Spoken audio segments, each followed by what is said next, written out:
Thank you, Brenda. So we're gonna call this meeting to order. This is a special meeting of the City Council of the City of Marysville today, Tuesday, May 12, 2020 at 5 p.m. If you would like to watch the meeting from home or you can use this Zoom link attached in the agenda found in marysville.ca.us.gov.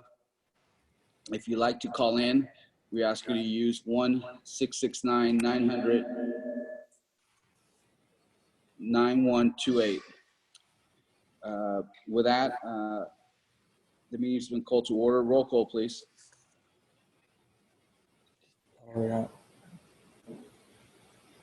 Councilmember Hudson? Here. Councilmember McKenzie? Here. Councilmember Simmons? Vice Mayor Buttacavoli? Here. And Mayor Samayoa? Here. Thank you.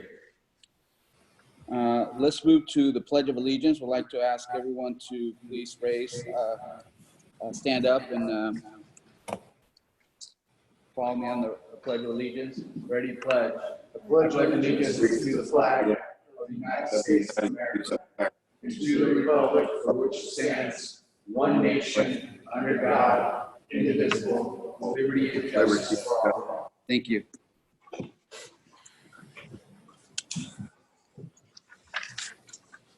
We have one item in the discussion and action calendar for the special meeting. The item 1 is a small business emergency economic relief fund in the amount of $150,000. The recommendation is to pass a motion to establish a small business emergency economic relief fund in an amount of $150,000 to be administered by the U.S. Sutter Economic Development Corporation. This request comes from Councilmember Hudson, but I know there was a memo put together by staff, and we also have Brenda Stranix from U.S. Sutter Economic Development Corporation who can speak about it. Staff, would you like to provide information on your memo? We're going to we're going to do a little bit of changing this evening, and myself and Jonathan, the community director, along with helping as well as the community to present the loan program. Basically, in a nutshell, the program is in broad strokes, duplicating what the Sutter County was recently in their recent $230,000 to county, $20,000 loans to small businesses in both counties. It's pretty much an implementation of that, although it's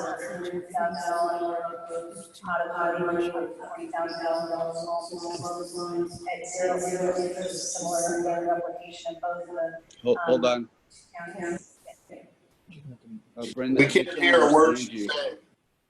I mean, excuse me, we can't understand a word she's saying. It's nothing but a massive reverb. We cannot understand a word that she's saying. So just like I had mentioned in the beginning, you guys are going to have to mute your microphones and your speakers, and we're going to only be able to use the house speaker and the house microphone. So can you double check that that's the case? Yes.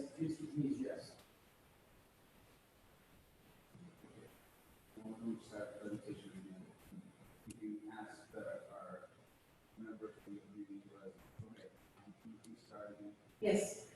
So the item that is before you is to establish a small business loan, and it's pretty much replicating what even Sutter County spoke to do a couple of weeks ago. Their pots of money were $250,000 each. The proposal before you this evening is for $150,000. No, Brooke said no, it's not working. Can you see if everybody's muted on your side? Would it make a difference if I sat over one of the spot and spoke in one of those microphones? If you were right here, you can speak and it would be, just use the mic here. Okay. You can just actually. My hand will be right there, so maybe I'll stand here. You turn off the house system. You turn off the house system. I'm just gonna let you have the chair. Okay, all right. Speak right here. Am I on here? Yeah. Currently? Oh, okay.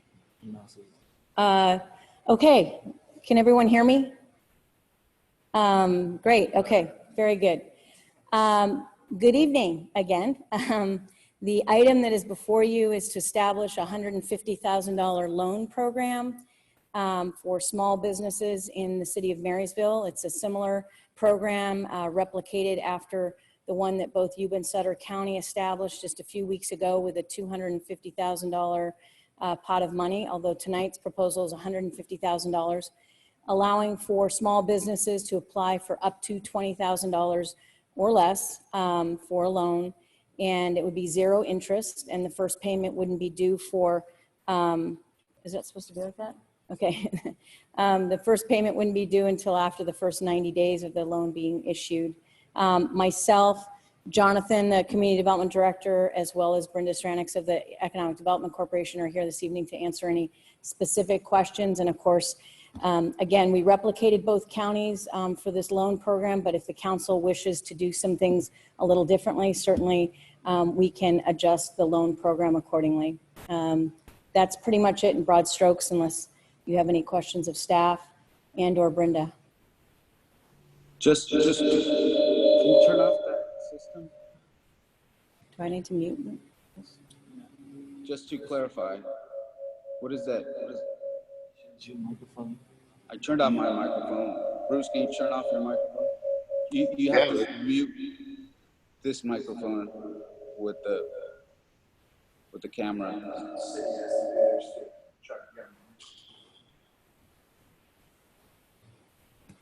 Does that work? Still on. Oh, there it goes. Okay. Okay, 1, 2, 3. Can you turn off the speaker? Yeah.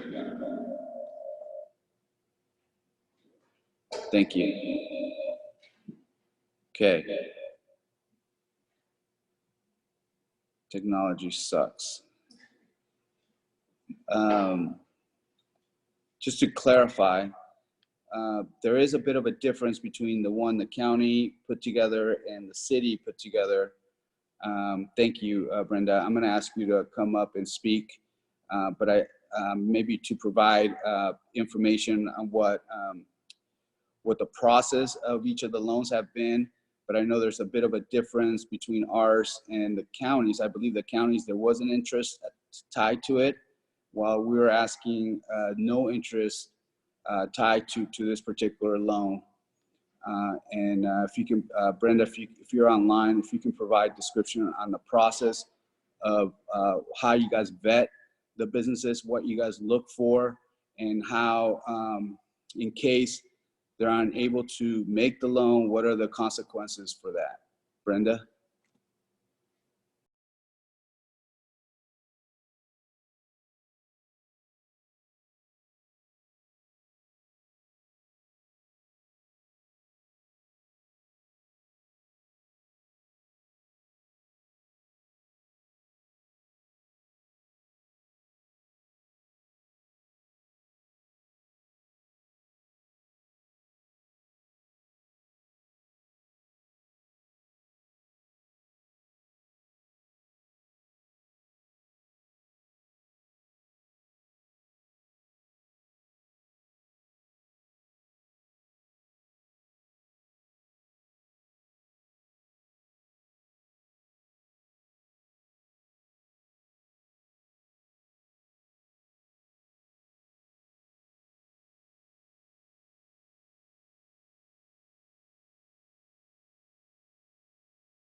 Hello, can you hear me now?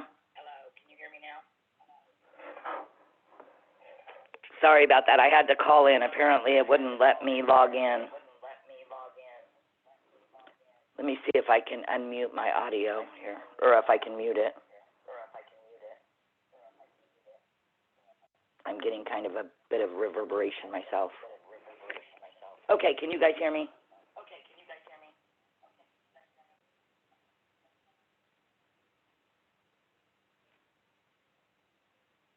Can you all hear me?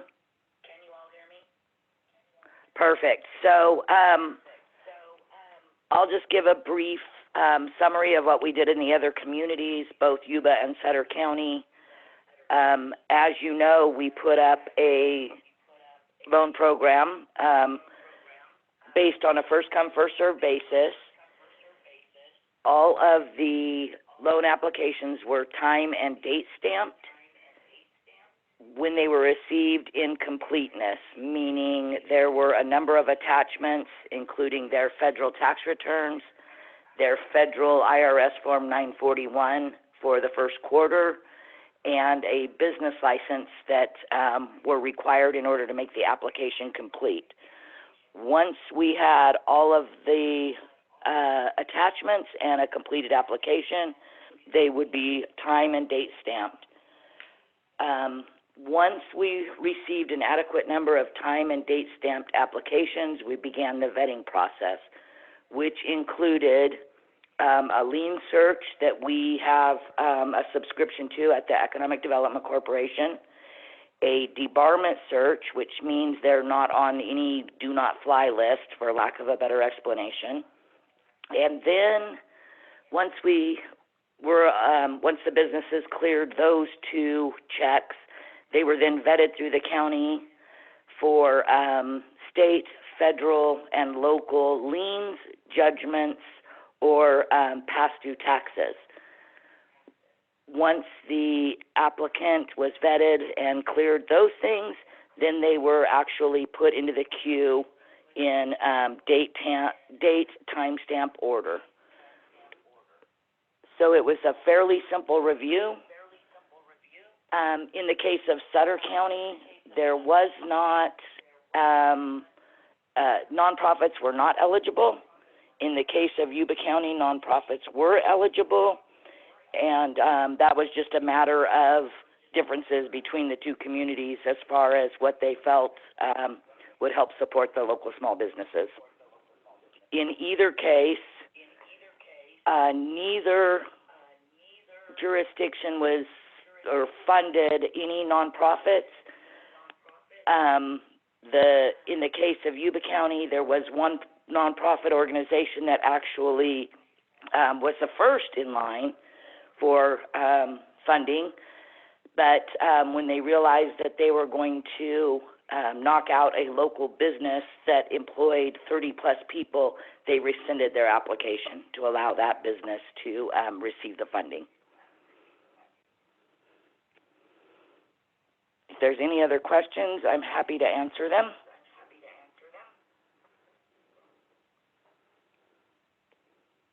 Brenda, can you put yourself on mute?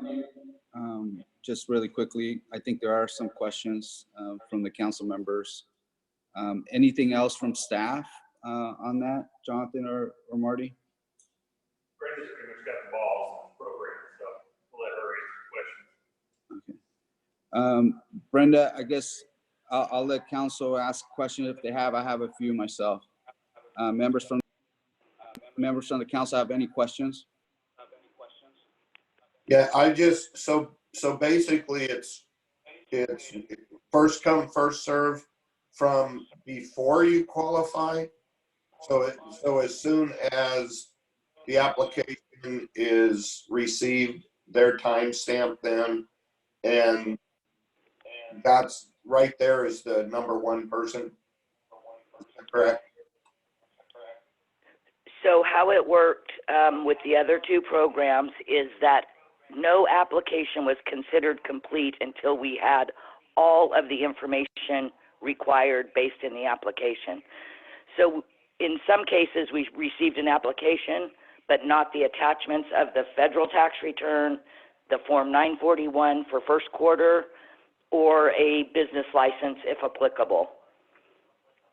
It wasn't until all the attachments were received that they became eligible for further review. And at that point, when they were considered eligible, that's when they were basically time-stamped or put into line at that point? That is correct. Then the lien searches were were undertaken and the tax return, or the, excuse me, property tax review, any liens, judgments.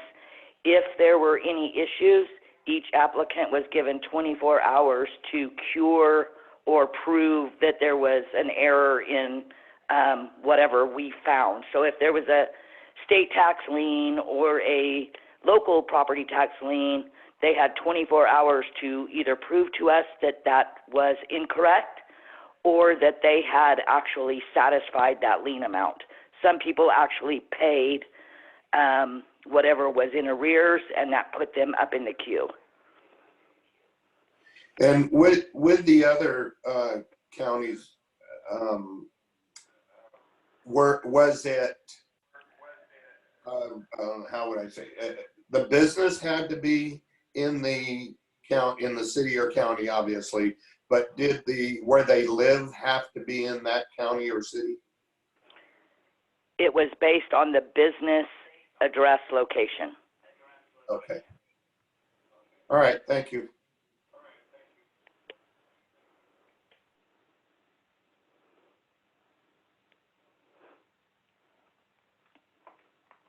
Go ahead, Bill. Yeah, Brenda, why was the first come, first serve implemented? Why was it not evaluated on the merits of each application? It seems like that first come, first serve is not a very fair way of doing this. So that is the same process that was used in other counties as well as at the SBA level. It was the same criteria, first come, first serve, as long as they met all of the requirements of the application. I just personally feel that that's not a fair way to do it because there's no cutoff date, and first 10 come in, they get the money, and the rest of them are late. I have a difficult problem with that. I know it puts more pressure on your staff. No, it wouldn't, Bill. If there's some criteria that the council wants to develop, we can implement whatever the council chooses.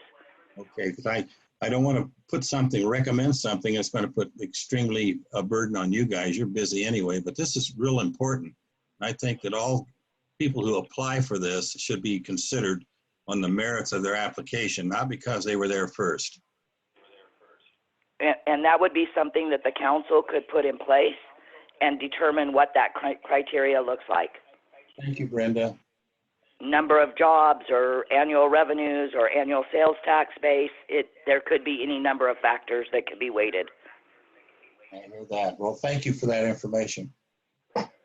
Follow up on that, Ricky, Mr. Mayor, follow up. So in something like that, and I understand where Bill's going with it, but in something like that, would it be who is most secure to pay it back, or would it be some business that needs it, that is more in desperate need of it?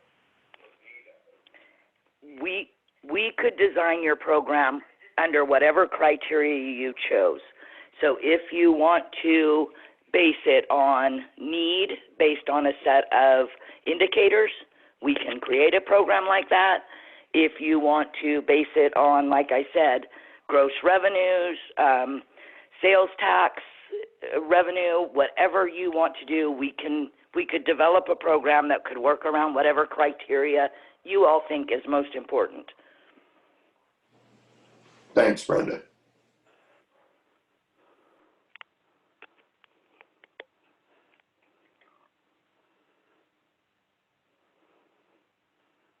Any other questions from council members? If I can get on it here. What I heard my colleague Bruce say about the most in need and most is, since we're not charging an interest, and I hope we discuss that later on, because I intend to bring it up, but high risk on these loans should not interfere. It should be a consideration for loaning money. If a person's a high risk and has a history of indebtedness in their business, those things should be taken into consideration. We're loaning general fund money out here, and we have to be very careful how we do that. So I think you know where I'm going with this. We need to make sure that we're guaranteeing good loans, and with equity, not equity, but with backed up property to make sure. Collateral. Thank you. I was having a mental block there. Collateral. Thank you so much for that. With collateral, and I know it's in the plan when I read what Brenda put up, the collateral, and I don't know how you collateralize that. Do you put it in their car? Do you put their wholesale if they walk with the money? You know, we've gone through this collateral thing before, Brenda, on some of the issues that you and I and the board of directors, EDC, have dealt with. And so maybe you give us some guidance on that if we decide to go that way, which we will. It's got to have a collateral. But yes, we can develop a plan for collateralization further than what the other two programs had as far as security. The other two programs had a personal guarantee from all owners, as well as a UCC filing with the Secretary of State. We did not run credit reports, and we did not take additional collateral on the other two programs. However, your program can be designed in whatever way you wish it to be designed.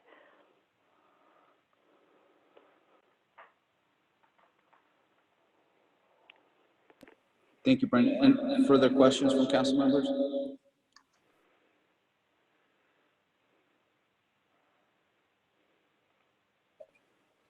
Mr. Mayor, are you just asking questions for Brenda or for any part of the staff? Good question for both, but since we have Brenda online, any questions for Brenda? It looks like Councilmember Hudson has a question.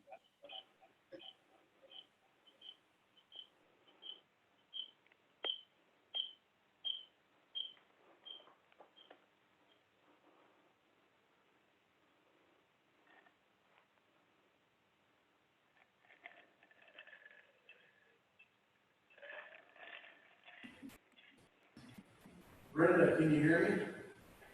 I can. You've got a bit of reverberation. So, on the eligibility that you wrote, item number 5, the sentence reads, not include a business owner that has previously applied for a zero interest loan under this program. Is this specifically meaning the program for the city of Marysville or the program in general, no matter who's funding it? I'm sorry, Brad. You are completely reverberating and I cannot hear you.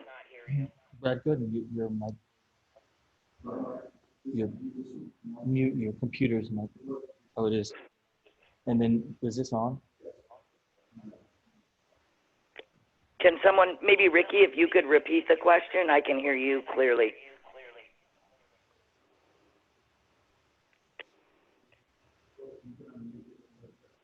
How about now? Can you hear me now? Yes, if you speak slowly, maybe I can pick it up. I can do slow. On eligibility, item number 5, it states not include a business owner that has previously applied for a zero interest loan under this program. Is that making a statement to the program through the city of Marysville or all loan programs regardless of who's funding the program? Does that make sense? Meaning that there were other businesses that applied that did not get granted to the other counties of Suffolk and Utah. Are they going to be able to apply, or does this simply say they cannot apply? So I think I understand your question. We can develop whatever the council decides to develop. We intended that in particular phrase because Yuba County had told us that they would be willing to commit additional funds if we felt there was additional need. At this point, the county is not ready to hear a request for additional funds. However, we do have a number of applications within the city of Marysville and the unincorporated areas of Yuba County that have made requests and were denied just based on the fact that we ran out of money. Can you hear me? I can hear you, Marty. Thank you. If I could just add maybe just a little bit of background, the attachment that was with the staff report was literally a duplication of the Yuba County or Sutter or both? Yuba. Yuba County. So it was a duplication of the Yuba County application that Yuba County just used. And all we did was put in Marysville's name because my understanding was we were pretty much going to try to duplicate the same thing. So there may be verbiage in there that, you know, the council doesn't like or wants to change. Just, we're not making any assumptions. We just took that program and put Marysville on it, basically. So just to clarify. Correct. At the same time. But it is completely adjustable to meet whatever needs you all feel would be most appropriate for your community.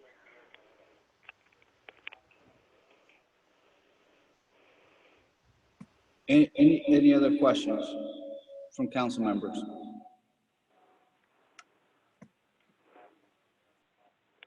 I had a,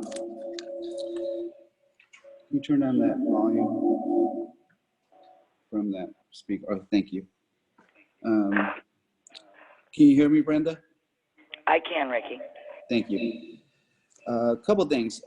Part of your process, I spoke to you earlier and I asked you about counseling opportunities for folks who are applying for this.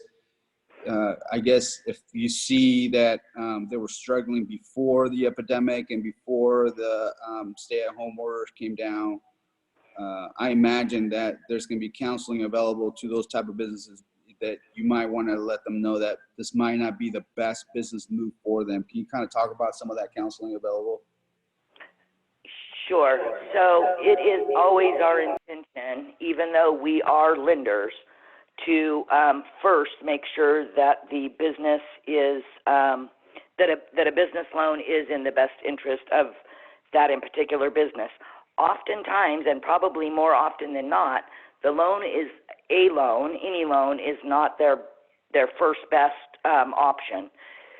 Oftentimes, we can provide them business plan review, financial review, etc., to allow them to make modifications within their business that would free up working capital or whatever the issues might be. My first inclination is to find a way around a business loan for a business, especially if they're struggling. We are happy to provide those services up front before application, but we are also happy to provide those throughout the life of the loan. And it would be our intention to make sure that each one of these businesses is making really good, strong business decisions throughout the life of the loan. The last thing that we want is a bunch of defaults on anyone's books, yours, ours, anyone's. We want to make good, solid business decisions for these folks.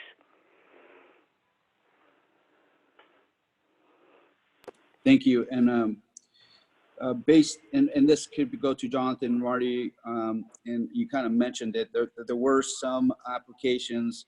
I don't know how far they went into your in your vetting process, but unfortunately, there was just so much demand that you weren't able to fund all the loans that were applied for.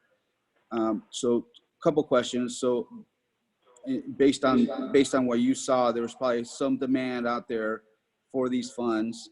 And the second question is, I guess maybe even for Jonathan, is what are you seeing out there in the market in our local businesses, and what are some of the needs? And is this going to be helpful for those folks to kind of assure that we are proactive to save some of these businesses so they can continue, or so they don't close? So because once they're closed, it'll be very difficult for them to come back.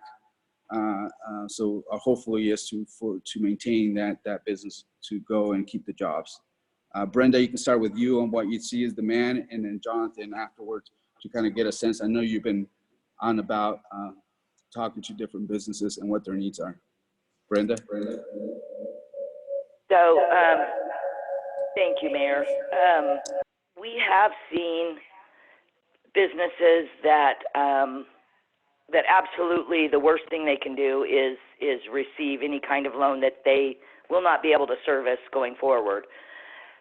However, we have a number of businesses, especially in the downtown area of Marysville, that could benefit from maybe $5,000 or $10,000 in a loan program that would allow them to keep paying their rent, not get behind, and then once they are more effectively able to open, they would be able to do that without a huge burden of a past due rent that is due immediately or within maybe 30 or 60 days.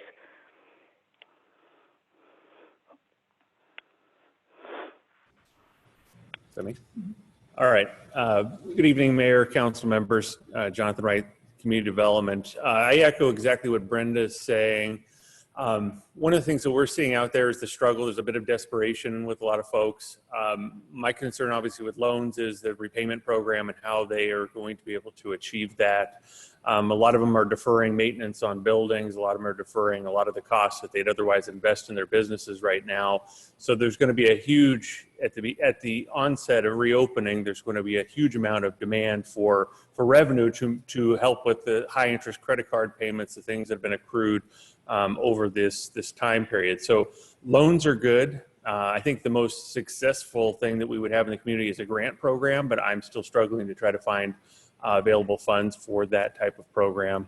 I think Brenda was spot on with the smaller loan possibility. Instead of doing the larger $20,000, is targeting some of our smaller businesses and making it strategically for paying off high interest credit cards and those types of things that they've been accumulating over this time period. So anything can help.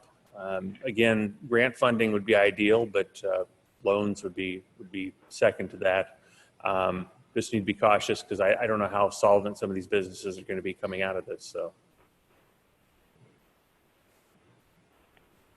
Do you want to add to that, Brenda, or? No, I echo Jonathan's sentiment. He and I have been working closely. We've both been chatting with the same business. We're both looking at the same business survey data. I think we have a somewhat of a handle on where our businesses are. You know, if the council so decided, we could spread this out over a 5-year period if that's something. I mean, we have some flexibility here depending on the tolerance of the council's desire for use of these funds. The last thing I want to do is put any business in a place where they're not going to be able to service the debt, and you know, then we've done nobody any good.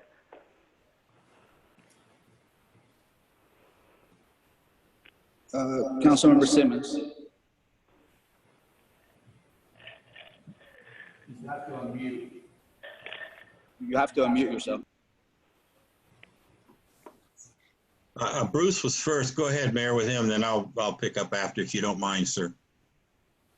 I was just curious, I didn't see anywhere in here, is there any kind, or in any of the other programs, is there any kind of restrictions of where the money can be spent? For instance, in a PPP loan, it's got to go 75% on labor, 25 on utilities. Do any of them have any of that type of a requirement on it, or is it spend it where you want? In the other two programs, there was no restriction, except that there were some excluded businesses. Agriculture, because there are opportunities for ag, the sex business, and then anything that was illicit was excluded from application. But we can certainly modify your program to fit whatever criteria or guidelines you all want to set.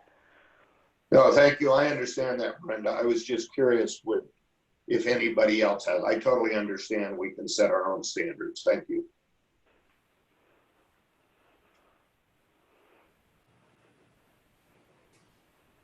Okay, Mayor.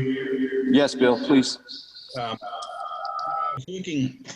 was looking at the other counties. You know, there was a $250,000 loans between Yuba and Sutter counties to the respective counties. We were suggested, I think it was suggested we put $150,000 into it. That's actually 60% of the Yuba County contribution. Now, I think that's outrageous. So we're going to try to match 60% of what they contribute in a town that has 12,000 people in it with a budget deficit already. So I worked up some figures and I'd like to share it with you. If we said, okay, we're going to do $75,000 at $20,000 per, that's only 4 people that could get the money. I'm talking about the whole 20,000. Of course, you can vary it back and forth. If we took 75,000 and divided it by the $10,000 per allocation, if you will, that'd be 7.5 loans. That's the same amount of loans that the Yuba County did with $250,000. With $150,000, excuse me. I think 60% of that $250,000 is just outrageous for this community to try to fund that.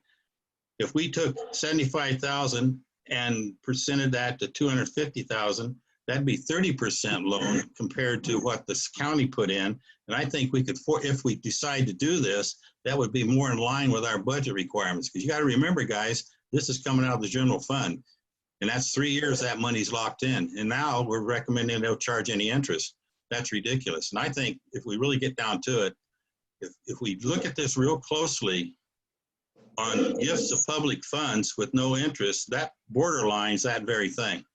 And if you look at it, and I'm not saying this because of me, it says that the California Public Records Doctrine prevents the giving of lending public funds to any person or entity, public or private.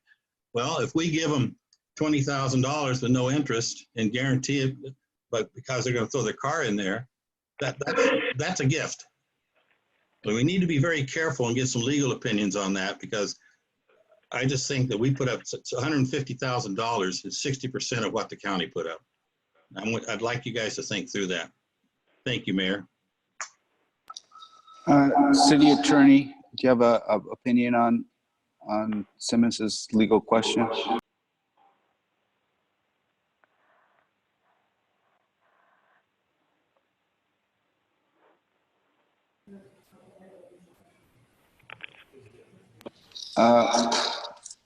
Councilmember Simmons is saying that this constitutes giving of public funds if we're doing this loan program. If we don't charge any interest. If we're not charging interest. But it's not if they're giving it back, right? But anyway, well, let's see what a city attorney says. And various programs can have an incidental private benefit as long as there's a public benefit identified by the body. So to be recognized as having a public benefit, presumably keeping businesses alive generally, and whatever else the council can articulate, if you can articulate a public reason for the project, the fact that there's zero interest doesn't make it a gift of public funds. So it's up to this body to find a public purpose, and an incidental private purpose doesn't disqualify it. Thank you. So the public benefit, these are the tax generators in our community that are providing the revenue for our public safety, public works, and all the other things, correct? Is that a public benefit? That could be an articulation of the public benefit. And we'll think of the food stamps as a public purpose to be keeping children healthy, so they don't become worse as they grow older. So, but yet, here is money that's free, does not pay back, which is contemplated payback. We can't hear you, sir. I'm sorry. I'll stay here because of the species. We could hear him the first time he was speaking, but we can't hear him this time. Okay, I'll repeat what I said. The question was, and so we were talking about public benefit, and I gave the example of food stamps, which are free, and there's no payback whatsoever It's just a program where people receive government subsidy for food. The government purpose is generally to keep children healthy as they grow up so that it's not a greater charge in the future, and I suppose some other reasons. So there's an example. The welfare programs are clearly grants to individuals, but they meet criteria and there's a public purpose. So as long as you can identify that public purpose in your case, the incidental private benefit, which would otherwise be a gift, is overpowered by the public purpose. And that is taken care of by the fact that you have a program with criteria so that you aren't just giving money away. If you had no program, if you had no criteria, it would be a gift. So you have to set up a criteria and have a stated public purpose.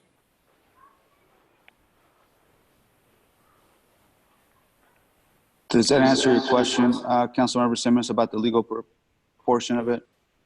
Yeah, Mayor, I just wanted to make sure that we were on solid grounds on this, because I feel that anytime and it's not a grant, it's a loan, but anytime you loan money and don't couple some type of payment back as for the staff to do the work on it, which is the interest, I don't care if it's 1% of the note, I think you're being remiss in our responsibilities for loan management, fiduciary responsibility to the citizens. You know, we're not a loan agency, and when we do loan money, we need to pay interest on it. We do. When we borrow money, we pay interest on it, and that's a community benefit. And so that's why I brought that up about the gift of public funds. I thought it's a very narrow scope of work there as to what is and what isn't, but I appreciate what Brant was saying. But that's the only reason I brought it up. I want to make darn sure that when we loan this money out, we're taking $150,000 proposed out of the general fund, out of 2 programs that have been budgeted, the 5th Street and Right Out Hospital. We will not get that money back for 3 years, that particular $150,000. So that's I just have a problem with it. I think we should go down maybe $75,000 and make it not $20,000, make it something less than that, and be able to generate, like was said earlier, to help pay the credit card or pay the gas bill when it comes due, or pay back rent, but not just give the money to them to do however they say that's in the proposal of things they could spend it on. I think it's 5 or 6 items they could spend it on. We should be more specific when we loan the money. That's the only reason I brought it up, Mayor. Thank you. Thank you. I think it'll be important to, on top of if this program moves forward, that there's a paragraph on what the public purpose is for this program, so it could be identified if it moves forward. And in my mind, it deals with assuring that the health of our small businesses that generate local public revenues for us to move forward and provide public services. In my mind, but I imagine that you guys can come up with the wording. But if that moves forward, if we can provide some definition of what the public benefit will be, or the public purpose for this program, to deal with Councilmember Simmons' question. I think the reason why this is so different is because we are in a circumstance that is so unique and we've never seen before.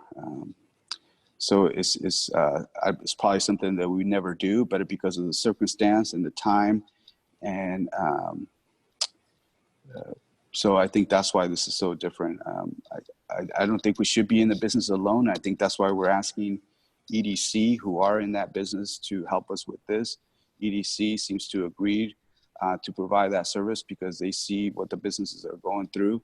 I think the idea of making it lower level loans, what I hear from both Jonathan and Brenda, is that probably makes a bit more sense, maybe to lower the threshold and make it a lower level instead of 20,000, maybe spread the number of loans and maybe more specified on the purpose to assure that they move forward. And if we can help folks not close down or lay off people, I think this is the right timing in my mind because of the adjustments being made both at the state and at county levels when it comes to the state orders that are coming down from both the state and the county. So as those things are moving forward, this is probably the appropriate time for us to provide some assistance. And what I hear from Jonathan and Brenda is maybe the $20,000, maybe not critical, but maybe a lower level set of loans might be helpful. So thanks for that, Councilmember Simmons, for your input on that.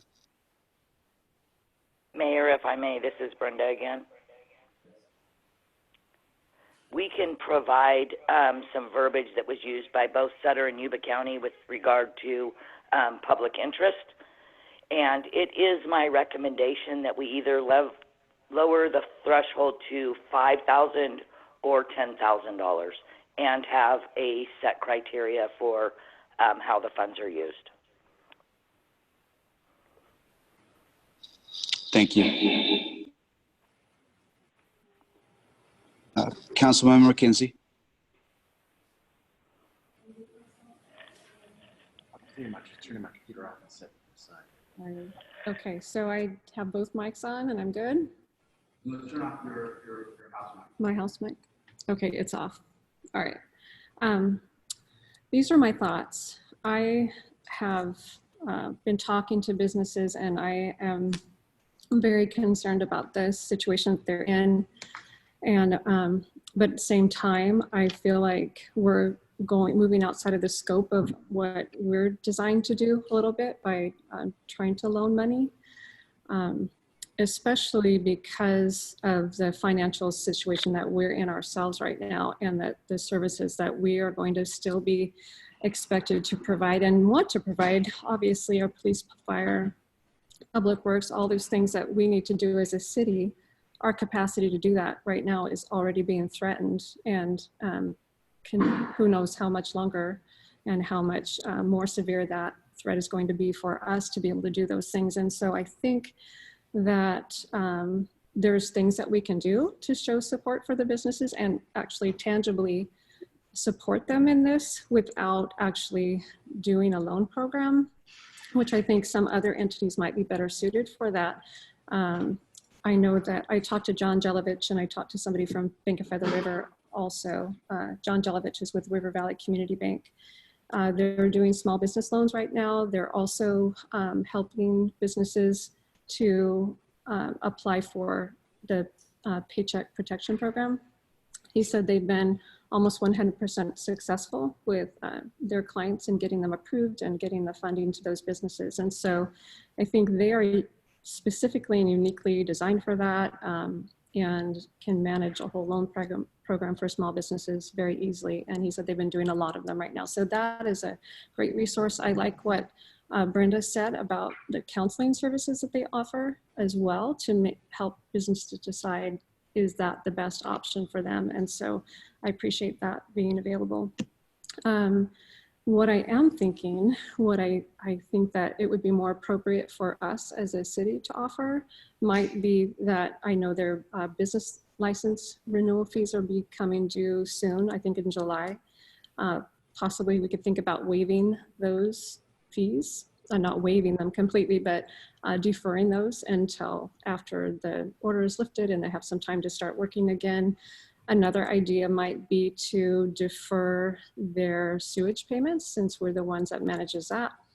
That doesn't come out of the general fund.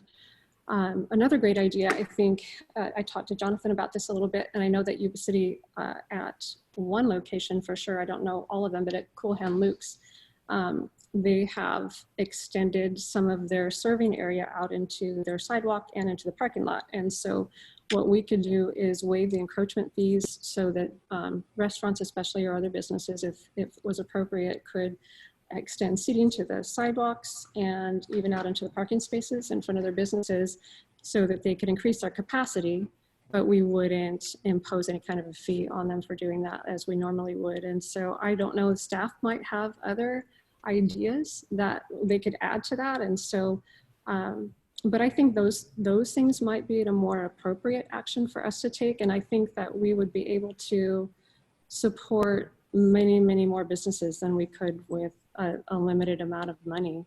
I know I got a list from Jennifer of all of our businesses because I've been making phone calls. We have 400 businesses in Marysville, and So we could address almost every one of them with these things that I've mentioned, and there might be other things that we could also do. So I just want to be careful about, I do definitely want to do whatever we can to help our businesses, but I also know that we need to protect our ability to continue to provide services, pay our employees. And that's a big unknown for us. And we don't, our reserve is already just starting to be depleted from what's already happened. So that's my concern, and that would be my suggestion instead of going ahead with the loan program. Can you clarify the depletion of our reserve? I guess I haven't heard from our staff that we're taking from reserve.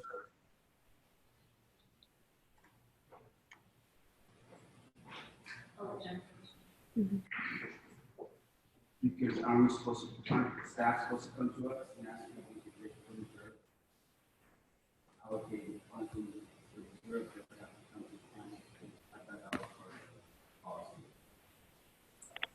So we're taking money out of the reserves that would come with the actual budget process when we come to you actually in next week and the beginning of next month.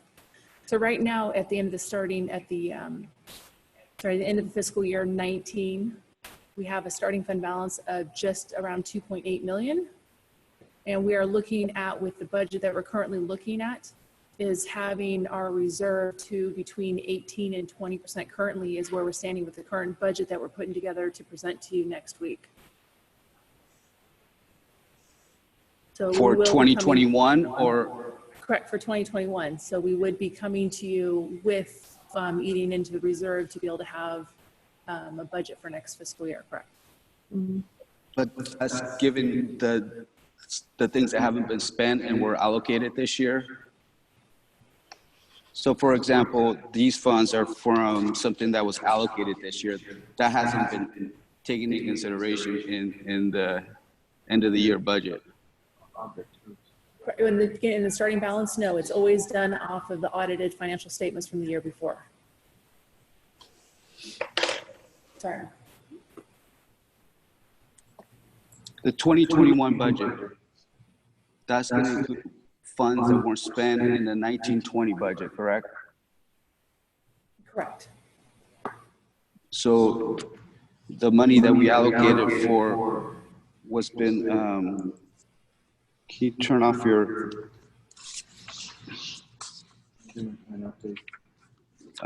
this is coming from the funds that were allocated to the general plan and later to the medical arts plan. So that was already allocated, correct?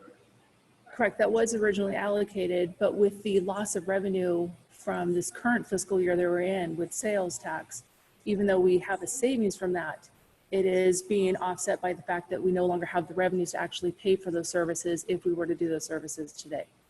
So you're saying you got the monies already from the state and we know how much money they haven't sent to us? No, we have not received it yet. It's just we have projections from our company that we work with for sales tax of what the sales tax revenue loss looks like it's going to be for last quarter plus this quarter. So we're expecting probably between $450,000 and $500,000 loss in sales tax revenue.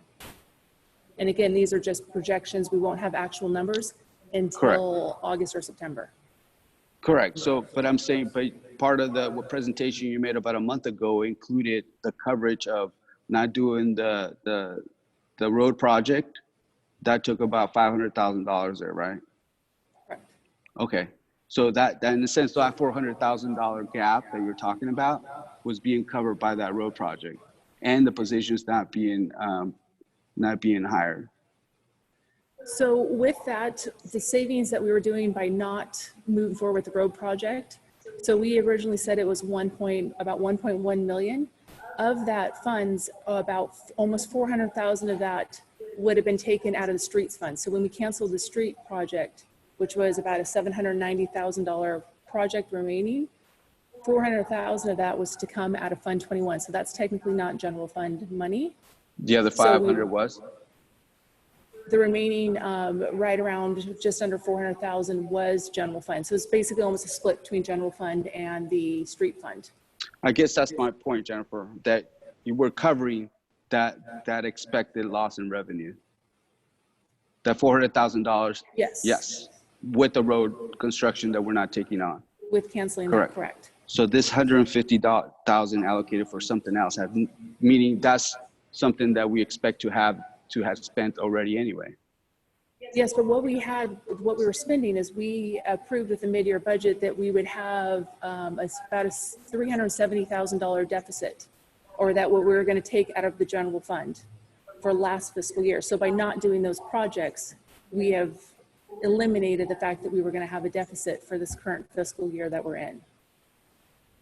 So you're saying that the total deficit would have been about $700,000, including the $400,000 in the expected loss between this quarter and the 1 month of last quarter? Correct. Okay. So by canceling those services, now we're no longer spending that funding. And then the street would have been pretty much offset by the amount of revenue that was lost. How much revenue are we making above in our expected revenue from Measure F? Measure F, we are running, so it's about 20,000 a month. I think it was between, we were budgeting 300,000, but this year we had budgeted 50,000, and we're probably about between 100 and 150,000 above what we originally budgeted for that amount. Okay, so there's some dollars there. Correct, but then the other part of that is we had budgeted a full year for the casino of the 250,000. Well, when we got the contract and we received our first payment from them, it was prorated through November. So there was 5 months of revenue from the casino that we thought we might get that we did not receive. We're only going to get 7 months worth of revenue and not a full 12 months.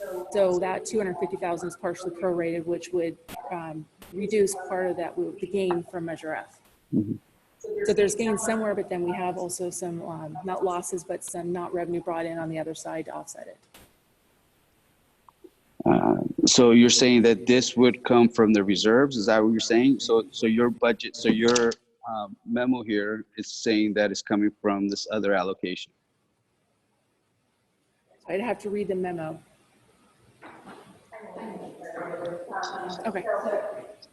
So when Jennifer and I looked at where we could possibly take the monies from for the loan program, we talked about it kind of fit pretty good with the money that we had just asked in the beginning of March for the mid-year budget to pivot the general fund money of $174,000 into the specific plan. I had then on April 7th asked us to not do a bunch of projects that added up to 1.1 million. One of them was the specific plan. The plan on April 7th, when I presented the COVID-19 budget update to the council and asked, let's not spend these monies, was to take those savings and put them in the reserve. Now, we didn't take action. The council did not take action on April 7th. We just talked about it. Generally, there seemed to be consensus to go ahead with holding off and not spending that money and setting it aside for the remainder of the fiscal year and see how we're doing. And so basically, by not spending it and not allocating it, it did go into the reserve. And now when we talked about doing this new loan program recently, it was like, well, I guess we could use that money and take it back out. So that's the way we're using, the language. I think there's a little bit of a, different choice of words, perhaps. I think there is an issue on our policy making. I think you have to ask council to make policy on not spending things when we pass a budget to assure that you guys move forward on things. So I guess meaning having a conversation and saying, do you want us not to spend on this? I guess that's not the best way to make policy. I guess it would have been great to come back and say, we don't want to do these things. So let's move that away from allocation to reserves. I did ask the council that, and the council did not want to take action on bringing anything back to take formal action. It was agreed that we would just hold off for the time being on those expenses. So to make policy, I guess that's all I'm saying. I wish we would have had an actual action item on it, so we would have moved forward.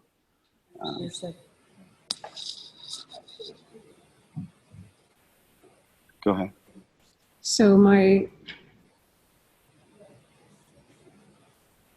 audio, there we go.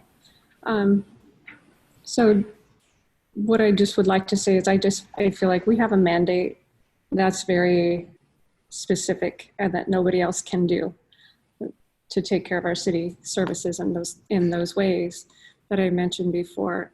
But there are other opportunities for businesses to get loans and successfully and locally and probably at low rates. And so I think if we don't give the money, that we're not saying that we're not supporting businesses. We're not saying that we don't want them to be successful, but we're just acknowledging what our purposes are. And obviously we're economic development and that kind of thing. I'm not saying that, so I hope you don't misunderstand what I'm trying to say is that I think our small businesses and the city in general might be better served by businesses getting loans from loan agencies. And then we could, since it is such a big unknown about our financial condition as well, it wouldn't constrict us not having the funds that we might disperse to the businesses. So I think that's the end of my comments for now.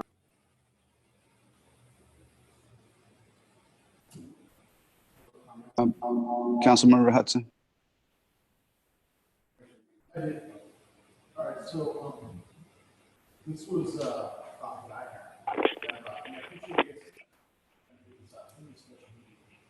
So as a business owner, I'm going to share with you guys, and those of you that have this, hold on, Bruce can hear you. Bruce can't hear. If I turn this off, I'm just trying to do this.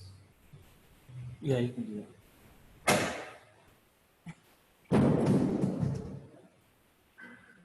How's that?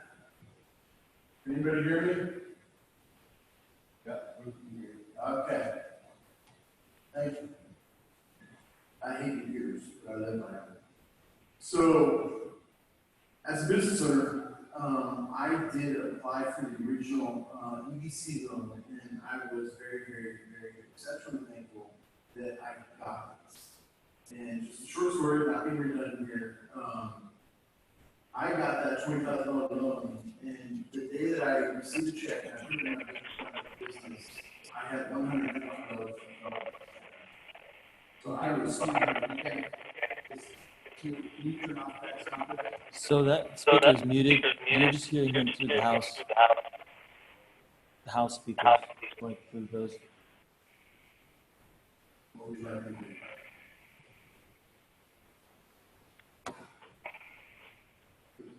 My face is again. No, just keep talking.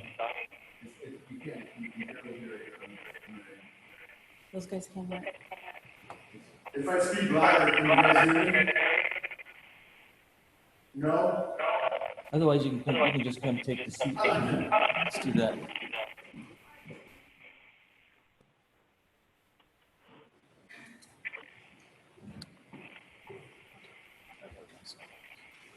Musical chairs. Can you guys hear me now? Thumbs up if you can hear me, please. Bill, okay. So, not being too redundant with the whole thing, I, as a business owner here in the city of Marysville, did apply for the original EDC loan and was exceptionally thankful that I received the loan because I was, for lack of better terms, terminal, and my business has been in this town since 1870. I run a pretty fiscally responsible business, and when I received that loan, there was $132 left in my business checking account. Literally, my business was going belly up that week until I received it. There are several other businesses within this town that are feeling the exact same restraints. For me, just to keep my business, which is considered non-essential by our governor, so forth, whatever that may be, to keep my doors locked and everything plugged in cost me $7,000 a month. I cannot sustain that for very long, no matter how big my savings account may or may not be. So I came up with the idea of seeing if we might be able to, as a city, help out numerous businesses with small loans, whether it's a $5,000 loan, a $10,000 loan. $20,000 seems like a very large reach. I do agree with you, Bill, that if we go down to $75,000, might be a little more acquisible from our financial end. I don't really necessarily care how much. When I broached the idea with our manager, I had no number in my head as to what we can do. I wanted to see from their recommendations what we might be able to do. The number 150 was thrown out, and I'm going, sweet, let's go with it. I don't necessarily think it has to be 150,000. I have been in communication with several other business owners, which are just as turtle as I was 2 weeks ago. I now, just recently, as a business owner, did get the PPP program. Thank you, Lord. So I will be reimbursing the EDC here within the next 90 days with the installments. I did have to put everything in my bar up on a lien with that particular loan. And I think that the EDC is perfectly capable of vetting and putting everything that is required. I'm just suggesting that the city mayors will be basically a funding source through the EDC to be able to help businesses for 1 month, 2 months, whatever it may be. Overhead for my particular business is large. Other businesses' overhead may be just a couple $1,000s. With respect to your suggestion, Stephanie, for a business permit is $500 a year. A sewer system is $300 a month. So you're talking a $1,000 variance for what? A month? 2 months? I mean, okay. I reduced every bill I could with my particular business. I even reduced the amount of trash cans that I had there. I tried to reduce my insurance. I tried to reduce my cable. I tried to reduce all these things, and it still was $6,000 plus a month to keep the doors locked and everything plugged in. That is just a fact. Businesses in the city of Marysville are going to go belly up here. You know, we're not going to have many businesses there. I was perfectly okay with letting my place go belly up 2 weeks ago. I was, for lack of a better term, fried with the decisions in our state. But the EDC with Yuba County was make it so I could at least last for 2 months. 2 months that I could keep the doors locked and everything plugged in until we can get in some sort of phased variance. It also made it the fact that when the PPP did come from my particular business, I was still there to be able to accept it. So it's just a thought. If we could do something for our businesses, forget it. I have no idea what our financial constraints are going to be for the city here in the near future. I have no idea what my financial constraints are going to be for my business in the near future. It was a day-by-day, hour-type situation. We are the leaders of the city, and I think that we could at least be able to give back a little bit on a loan, not a grant, whether it be 0%, which I think we should do, or whether somebody suggests 1%. Let's work with Brenda and the EDC, and I'm not really a big man on reinventing the wheel.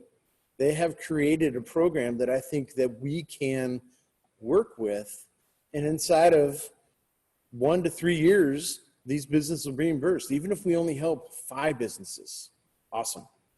If we can stretch that money out to 10 businesses, phenomenal. If we can help 1, okay. Let's just consider this. I get it. It's not ideal. The time sucks. I've received plenty of emails for and against this. And, you know, I can only give you my personal experience on it. It made the difference. It made the difference in my business. So therefore, that's my point of view. That's what I got. Thank you. Anybody got any rebuttal?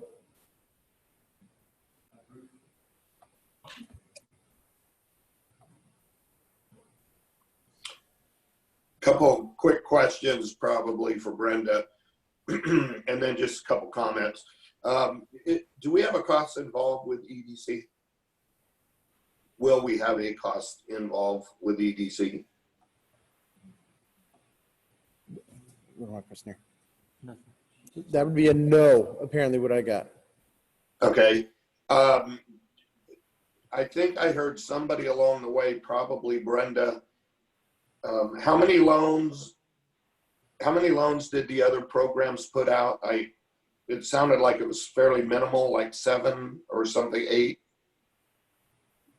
Is that correct? And if somebody can hear Brenda, can they pass that on to me? Brenda there. Bruce,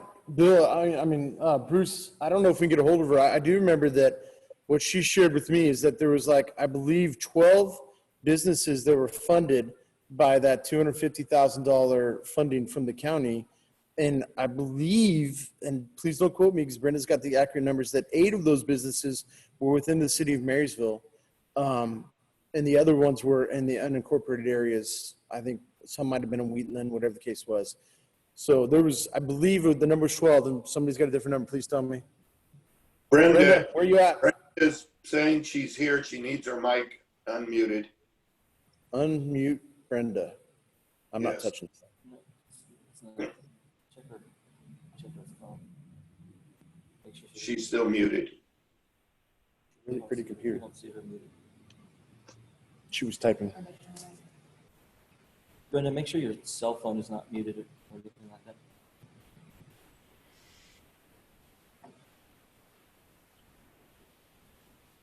Yeah, she doesn't not showing it's muted on our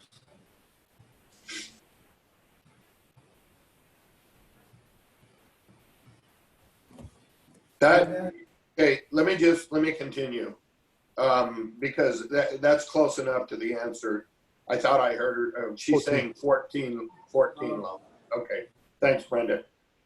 Here's a couple things that I'd like to see if we move forward in this, how I'd like to see us move forward. One, I'd like to see them be maximum of $10,000 loans. A lot of the restrictions on the other loans has been they have received no other loan. I think we should look at either a gross sale or here's the issue I'm having. I don't want to be giving $10,000 loans to Carl's Jr. or McDonald's or somebody of that nature. I want to see it go to our small businesses. I don't know, Brenda would know, but I don't know how we do that kind of classification.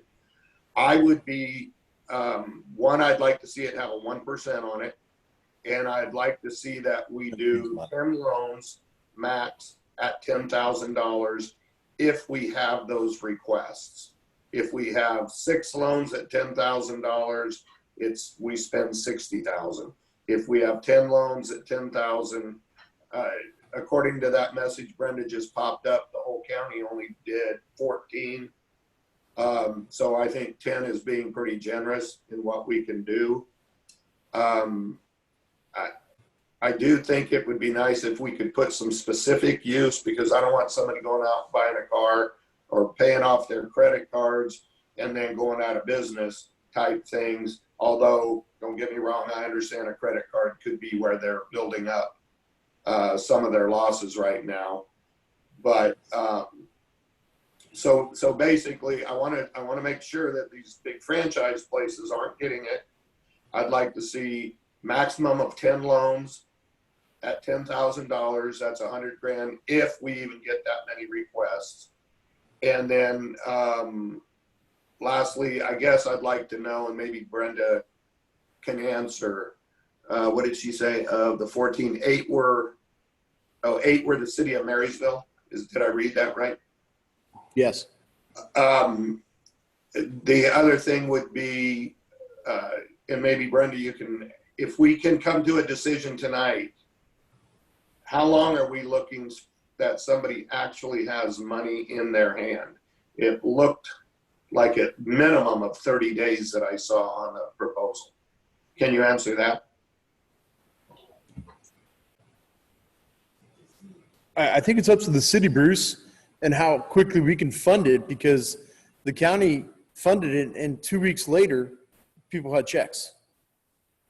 Okay, well, let me, Less than 10 days. Brenda, hold on. Brenda's responding there, and she said it's 10 days, but I noticed in the proposal, it said it could take up to 30 days to be qualified and then funded in 10 days. Brenda, am I reading that right or wrong? I think it was only because we didn't know at the time. I think they give 30 days. Okay, well, right, and I appreciate what she's saying there. That isn't that. I think it's important that we get it out as quick as possible. But for me, I would, again, I'm just going to finish with this. I want to make sure we're not sending this money out to big corporations, franchise people that aren't in this place. Oh, I'm reading what she's saying. And I want to see it to be a maximum of 10 loans at 10,000 if we get those requests, and it go at a 1%. Thanks.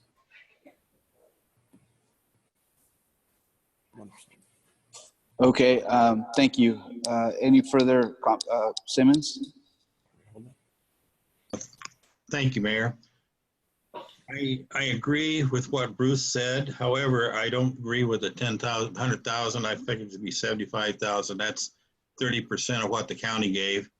And I think 10 loans at up to $75,000, how much that figures, is fixed of 10,000 apiece.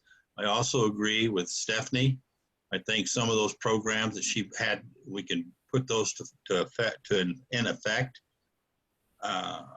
I don't want to go out and send $100,000 out just for grabs like that. I think we ought to start with $10,000 loans up to $775,000 max, and when that's gone, that's gone. But the priority has to be not first come, first serve.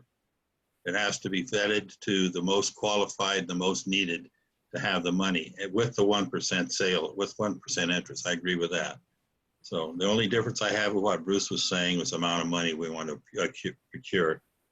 accrue, if you will. I think $1,000 is not much difference in that, and $150,000. So this, I would suggest we do the $75,000 at a fixed amount per loan, and it would go to a qualification of the businesses in most in need based upon an application and not first come, first serve, and 1%. That's my sticking to it. I think we're pretty close. What are some of the criteria that Brenda's asking?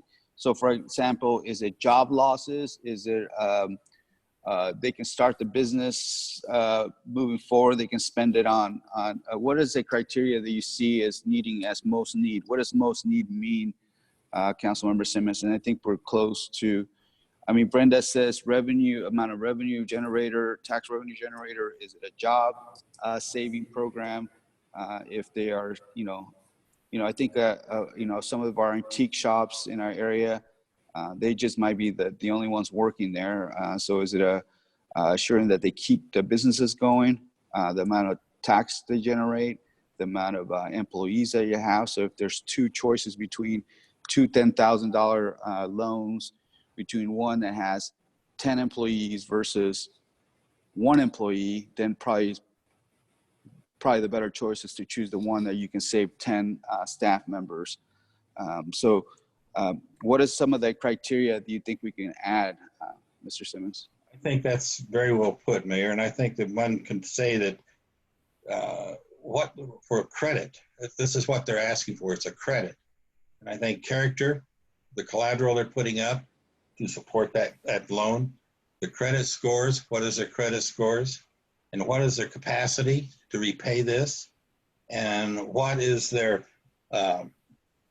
what over the period of 3 years, or is it going to be a period of 2 years? What's their ability to maintain, sustain that and pay the note back at 1%? I think that has to be forecasted. And their credit rating is very important. If they have a poor credit rating, why would we want to loan them money? So that's one of my criteria. Did you get that, Mayor? Did I speak too fast to get it? No, we got you. I think we lost Brenda. I don't know where Brenda is.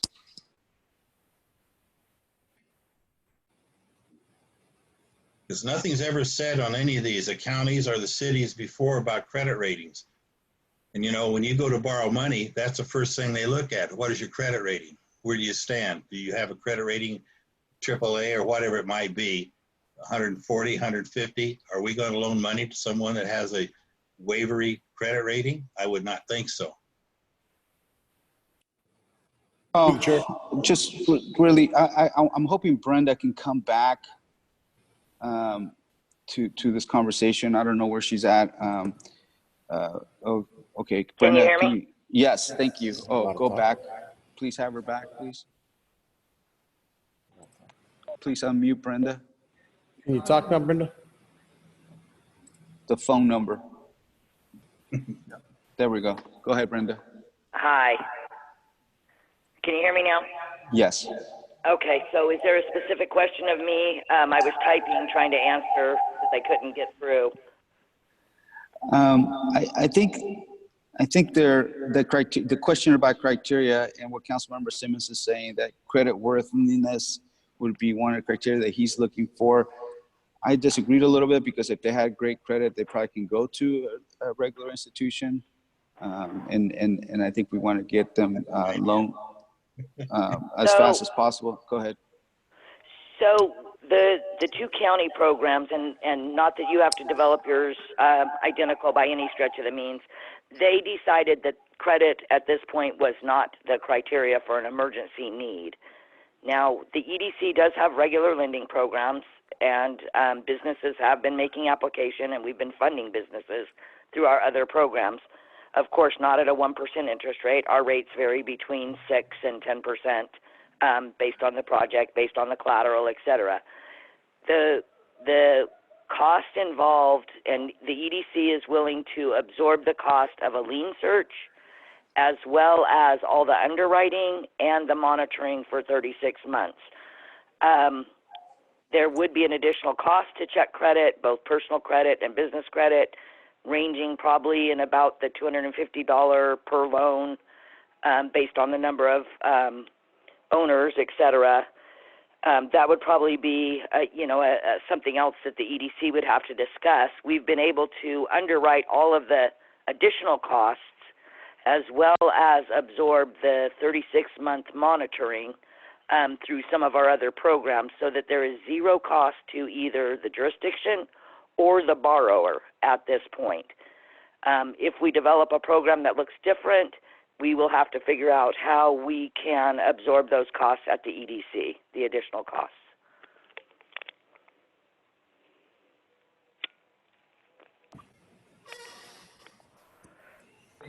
Thank you. That, Brenda. Uh-huh. Through the chair. So, I mean, the vetting process that goes through the EDC seems like a pretty well-oiled machine at this particular time. I don't really necessarily see the need to change it as far as how that goes. I mean, I agree that, we're into this COVID thing pushing 2 months. Credits are going to drop just, for whatever reason. I would suggest that we just kind of go with what has already been built in the wheel. I am okay with lowering the amount as Bruce has suggested. I'm not necessarily sure that 1% is something that we want to make money on taxes that have been paid to keep the city going personally. But I mean, I don't really see the need to really change things within the EDC. I mean, let them do the work. We don't need to put that on our staff. We don't need to do that kind of stuff. They're willing to do that and make it happen. We just need to be able to decide whether we wish to be a funding source to be administered by the EDC and take the workload off of our staff. That's kind of where I'm thinking. I'm okay with having an open discussion as to 150, 75, Bruce is suggesting 10,000 maximum. And if we only get 60, then it's a 60,000. We don't go to a limit past 75, something along those lines. I mean, I'm game with all that, but I don't really think we need to tell Brenda how to make it work. Brenda knows how to make it work. That's my thought. Brenda, any thoughts, any suggestions? And then Bruce.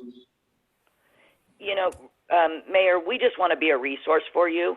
We will help you develop whatever program you all are comfortable with.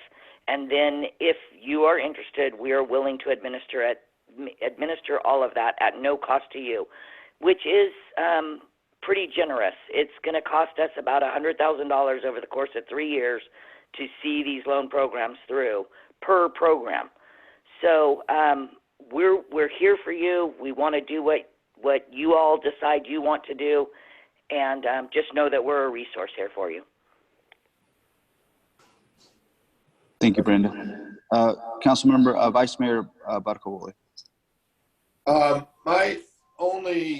My thought on the 1% was just it would help if there were other costs. And that was one of my first questions before. Was there any other EDC costs, or there's going to be city staff time? The 1% is probably not enough to make a huge difference, but that was the idea of having the 1%. So I'm good pretty much the way it's written, but I just want to re-say again, I think that the loan should not be given out if they've already received another loan. I've received a PPP loan. Brad has received one. He's also gotten the economic development loan. I think if you've gotten other loans, you shouldn't qualify for this. I also want to make sure that this sticks into a small business realm, so we're not giving it to the big guys. I know I'm saying the same thing over and over, but these things are important to me. $10,000 loans, if we even give out 10 loans, no other loan, and not to the larger businesses. And I'll leave it at that. Thanks.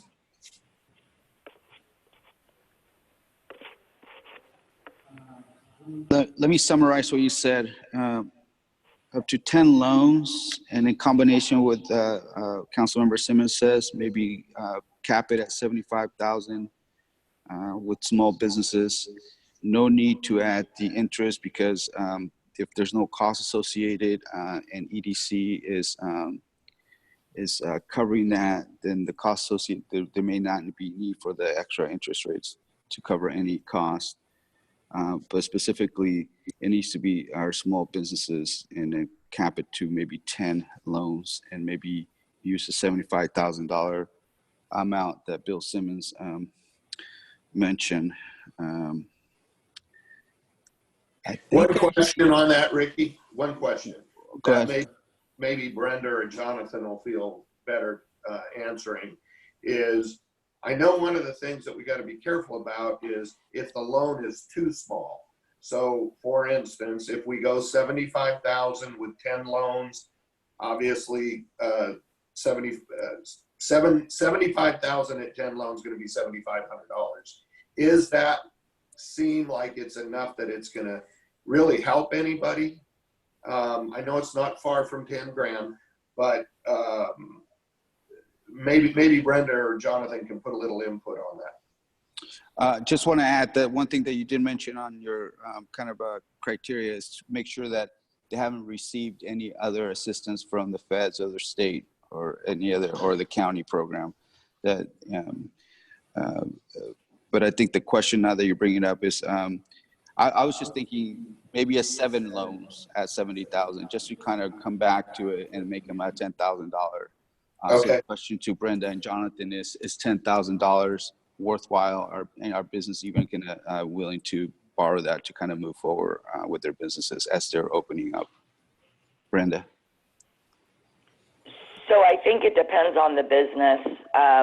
Some of the smaller businesses, if $7,500 could pay a couple months or 3 months worth of rent, yeah, that could make the difference, all the difference in the world. Others that maybe are not operating or haven't been operating, and they have retained their employees without receipt of the PPP loan or the EIDL loan through SBA, that might be another story. I think it's going to be dependent on a case-by-case basis, based on whatever criteria we determine is going to be most fitting for what your objectives are. And Jonathan and I can certainly work through and bring back to y'all what that actual criteria looks like, based on whatever value you may or may not vote on as far as a total loan product. The only thing I want to say there, Mr. Mayor, is I don't want to send us out to to Jonathan or Brenda to have to come back with more information. I think we need to settle this tonight with whatever we decide. So if we're going forward with it, they can get right on getting the money implemented, not take another week or 2 weeks or whatever. So I just would like to be careful that we don't start asking for too much extra information from them. Or too much process, I'm sorry. I want to just maybe come to an agreement before we ask from public input is I'm getting a sense that a lower amount would be okay. Let's say $70,000 or $75,000. I think for expediency, having them use the eligibility criteria that they have used for the prior two programs from the two counties would probably be sufficient to move forward as fast as possible, unless there's something specifically in the eligibility portion of the application that any of the council members may have some issue with. We can change, but I think one of the eligibility requirements that I hear from Vice Mayor is that they cannot have received prior assistance from other programs such as other federal or state programs or the county programs that were there to support during these economic challenges of the epidemic. I think that's the only one that I heard. I know Bill Simmons talked about credit worthiness, but I think what I hear from the rest of the, at least the folks that spoke, that that might not be needed, just because that's additional cost that we'd have to kind of incur.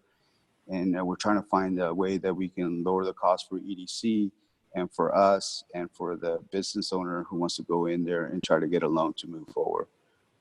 At least that's what I'm hearing right now.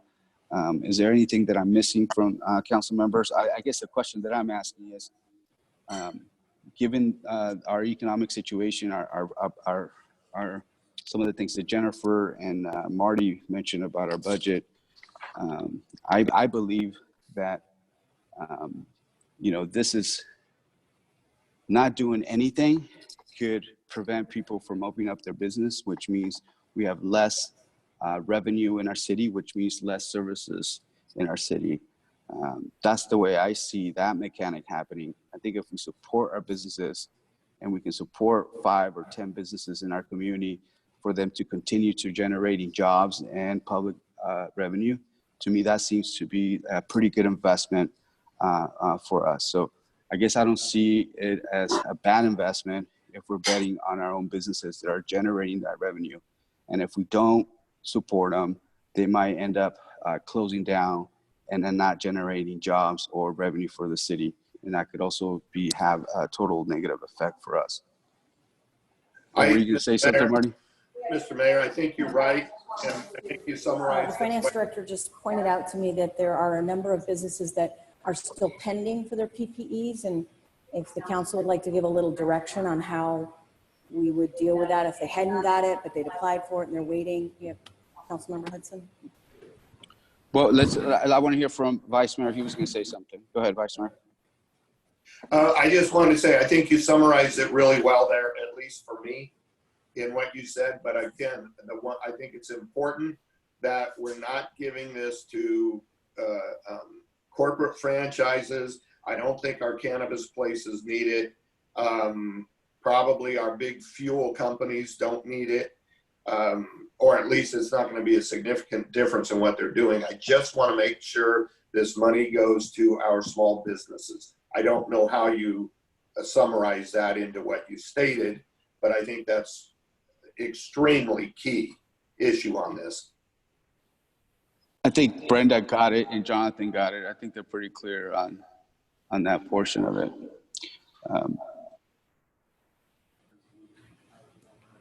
So in regards to what our city manager brought up with our finance director, and Brenda would be the one to be able to talk about it, as a person recipient of this loan, basically it stated that 90 days after COVID, repayment need to start unless you received funding. Then 90 days after the day you received funding, you had to restart the repayment process. So that's the way that they've currently worked out with the EDC when I signed all the paperwork. Does that kind of make sense, Marty? So It does, but I guess what I was wondering was whether or not, the council wanted to be able to allow somebody to apply to this loan program if they're still waiting for maybe getting other money. Because I think earlier I heard if you got money, we don't want to give you money if you've already got it through another loan program. So we're just saying if somebody's pending, we don't know yet, does the council want to still allow somebody to Yes. apply? Okay, Yes, I would say let them apply. knowing they might get 2 loans. Right. I mean, I applied after I applied for the PPP, and then I received the EDC loan first, and then I received the PPP. Okay. So I need to start 90 days from a week ago repaying the EDC, kind of go from there. So If it's pending, they should still be able to apply. I would think Okay. yes. If that's the pleasure of the council, that was all I was asking. It's good clarification. I don't There's have still an answer. PPC money out in the world, Brenda, do you know?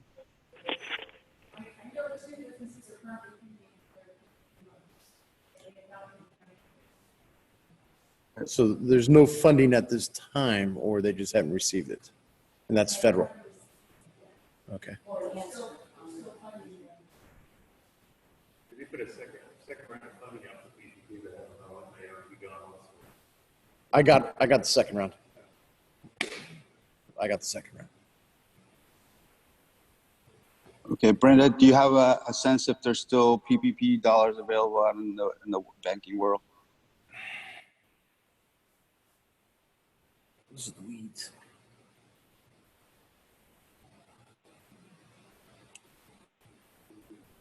So, I mean, through the chair, I'm not sure there's still federal funding left for the PPP or whether it's been exhausted or not, because it was a week plus ago that I received funding through the second round. Regardless, I think that we should just go with what the EDC has already kind of set up and let them apply. And if they make it through the vetting process that the EDC has, then they can go forth from there. I mean, we don't need to really get involved with that. We just need to decide whether we can, in my opinion, whether we can justify using, public funds to be able to help local businesses within the city. And if we want to put extra parameters on it beyond what the EDC has done, i.e. no chains, no fuel, no cannabis, whatever the case is, that's fine. But just let the EDC do what they do, because they're doing it for free. We don't need to really figure that out, in my opinion. And it's a business decision, right? I mean, they have to make the decision, even if they do get the PPP, it's a business decision whether or not to take the loan or pay it, return it. Correct. When I applied for it, I still, at any particular point, if my business had become terminal within that, 10 days that I applied for it, and when I finally received it, I could have chose not to receive it. And the same thing could have been done for the PPC, because, I figured if I was going to be in second round and I didn't have any money in that stopgap, I honestly, personally contemplated not taking the PPC because I could survive for 2 months on the EDC loan that I got. But I decided to take both as a business person, knowing that I can repay both once business gets rolling again, and still rehire my 12 employees. So 10 out of 12 want to come back to enjoy unenjoyment. So I'm not going to be able to bring those back, but I'm going to have to hire 2 other people. It's a business decision. It was my business decision in that particular issue. Every business person needs to make their own decision whether they're going to accept it, apply it, and receive it. We just need to, personally, just to keep it really simple, in my opinion, and keep us out of the weeds, as I've heard the term used here before.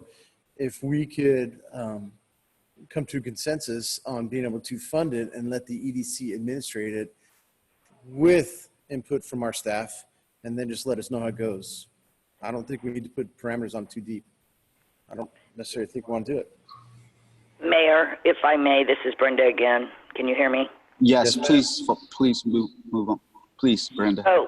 So one of the concerns with the PPP financing through SBA is that employers, especially those in the hospitality industry, restaurants that are maybe allowed to open at 25% capacity, that are probably working at about a 60% loss now, even with them reopening their in-dining seating, are concerned about meeting the parameters of the PPP program, meaning that their loans may not be completely forgiven or at all forgiven. So there are concerns where the EDC loans have actually provided a much better stopgap or a buffer for those programs. And of course, there is some risk. I mean, we're looking at this from some realities, and we will do everything we can, just as we do in all of our loan programs. The money that we borrow and owe money for and lend to businesses, we will be monitoring every one of these loans to make sure that not only can they make repayment, but that they're being fiscally responsible in other aspects of their business as well. Bill Simmons, Councilmember Simmons. Got an arm hurt there, holding my arms up. You know, serving on the board of directors with Brenda, I got to tell you, there's very few of those loans that she doesn't collect on. I don't know exactly the percentage, but they're very tenacious about making sure that the people don't default on those loans. Those are CDBG loans, et cetera, et cetera. So that's not the issue I have. My issue is, I think that having that agency, which we're a member of, thank goodness of that, and have been since its inception, that we let those professionals over there do what they do best, and that is to administer loan programs. And they've been doing it for a lot of years, and I know they have it down. And Brenda Stranix is very tenacious. She hates to give money away. So in saying that, I do want to make sure there's a caveat in there, or we discuss a little bit about the first come, first serve issue. I still think that is not the way you should loan money. There are people in there that may not be able to get there that day. And I think we ought to have them vetted, have a cutoff date like they do on any of those grants, loan monies, or whatever, and say you have it in by this date or you're not considered. And let the businesses do what they need to do to fill out those applications. That application is not an easy application if you read through it. There's a lot of information there, and that gives them time to collect their data and present it to the EDC and let them vet it. And I'm very strong about not having first come, first serve. Last time the money was gone, it's like post facto jurisprudence. The money's gone before the jury even comes in. And so we want to make sure that our businesses have an equal opportunity to be able to fund their needs through this grant or through this loan program. So yes, Councilmember Simmons, I appreciate what you're saying, and I think it makes some sense to allow applications to come in at a certain date. And that'll also give us a sense of what the demand is out there, because if we only get 5 applications for 10,000, okay, we can deal with that. We probably can, you know, depending if they meet all the other criteria, that we probably can fund them. But if we get 20 applications for 10,000, that makes sense to kind of look at them all almost on an equal basis and then kind of put them through the filter.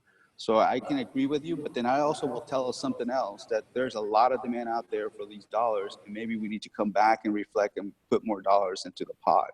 So I think we start with a pilot project, a smaller amount that was than initially proposed, set a timeline when the applications are all in, and then they can go through the filter, and then Brenda and her team can actually decide these are the best value for the amount of money that the city's investing in. Does that work? Absolutely. Okay. It does. Brenda, can you hear me? Does that make sense?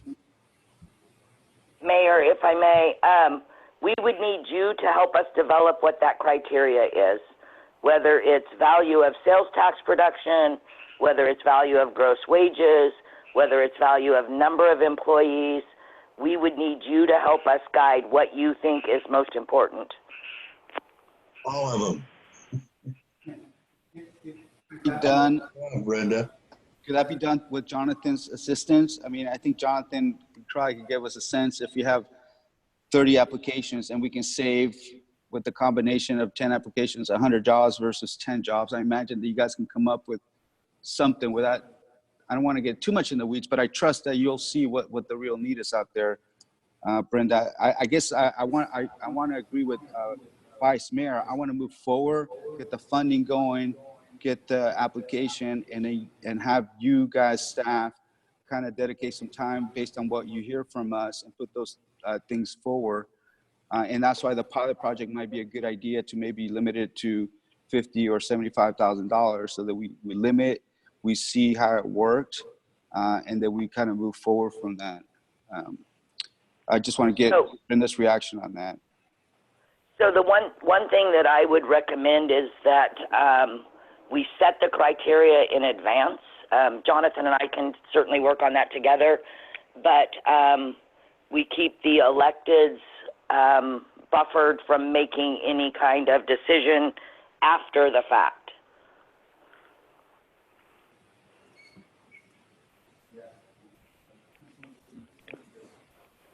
I'm Brad, by the way. Thank you. All right. So, again, with respect, when I applied for the loan, I had no employees. I laid them all off.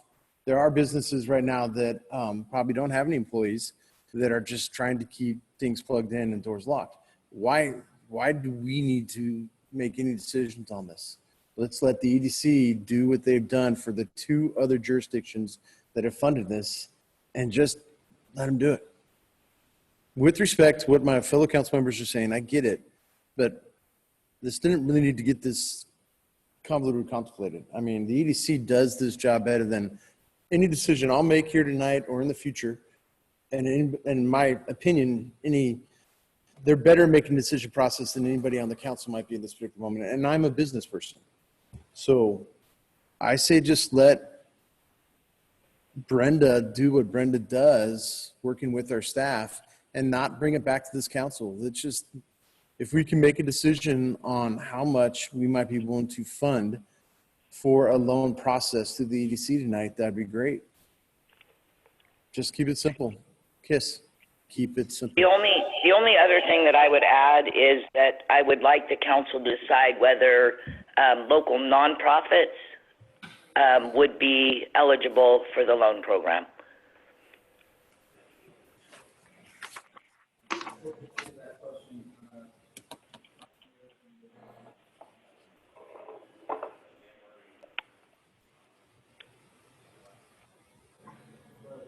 Go ahead, Bruce. I think that's a good question Brenda's asking there, and my comment would be I don't think we should do it with nonprofits, but I emphatically disagree with Councilman Hudson on one point, and that is whether they have any other loans. And I believe, if I understood right, Brad's comment was if they want a loan, they can handle the loan, they can have the loan. And my point of that is my company that I work for got a loan. I don't need another one and I could afford to get it and pay it back. Councilman Hudson's business has gotten 2 loans. He could probably go in and get this loan and be able to pay it back now at this point. I don't think that's proper. I think it needs to go to someone that is struggling or has not been able to get the other loans. I think there's a kind of a bit of a clarification. It's not I agree with you that maybe we work with those that haven't received any other assistance from other programs. I think the question that came up from staff is what happens if they're in the middle of an application for something that haven't received the PPC and they're just waiting, they have an application open, but they haven't actually received the loan. I think that might be just a pitfall that happens that we can't get around. And again, I'll go back to Councilman Hudson. His was a good example.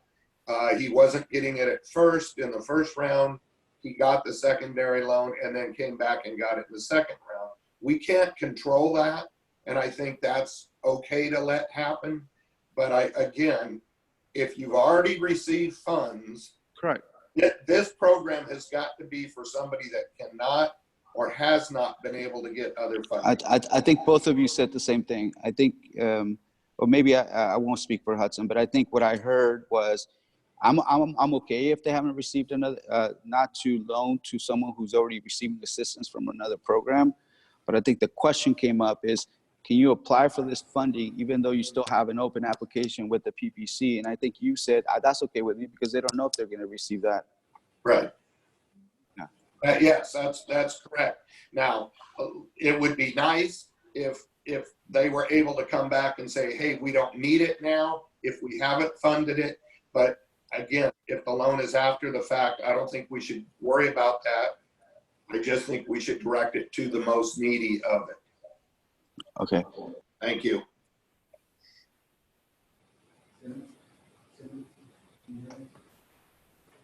Am I on, Mayor? Yes. Thank you. Brad, I disagree with what you're saying about letting them set the priorities of this. You know, we have a fiduciary responsibility to the citizens, and we need to be held accountable for what we do with that money. And I don't think that I, as one, would not think that Brenda and Jonathan would want to take on who's going to get it, who's not going to get it, and let the city council say, well, you did it, when we're responsible for it. I think that they can make a recommendation to us. They can do it over email. We can take a census since we're all on Zoom anyway and say, yes, go for it. We've been on this now, what, 2 hours? And I think Ricky tried to sum it up. But when we start advocating everything to the EDC, which is not their responsibility to set the policy, that's our responsibility.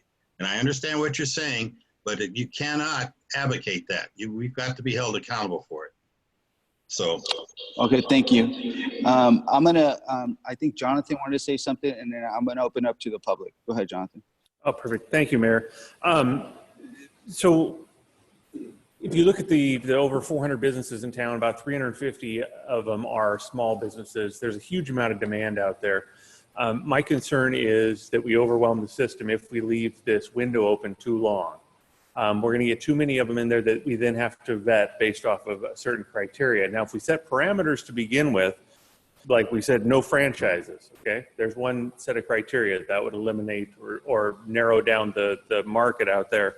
No marijuana, no fuel. And in one of the things that was brought up also is, no prior assistance. So we get those parameters in there. And then maybe we put some type of criterion that they have to, show a demonstrated hardship. Whatever that demonstrated hardship might be, staff can come up with the criteria for that. And then we'll use that as the vetting process, but it'll still be on a first come, first served basis, but it'll add that extra layer that they have to identify a need.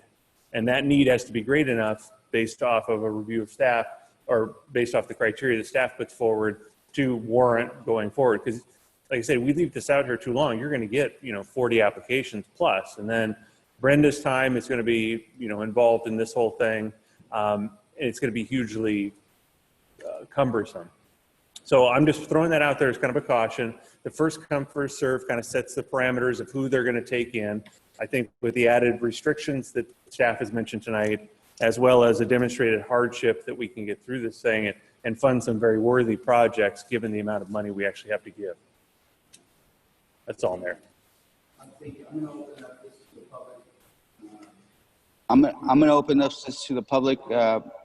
If there's public members that wanna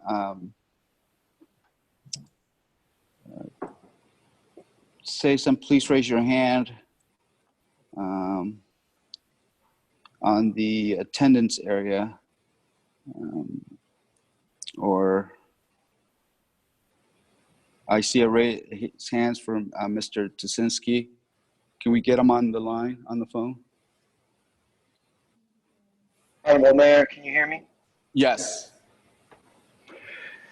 Yes, thank you for answering my request. My name is Timothy Stuczynski. I live at 213.5 3rd Street, Marysville. I'd like to thank Brenda, the EDC, and the council. It's very noble what you are attempting to do.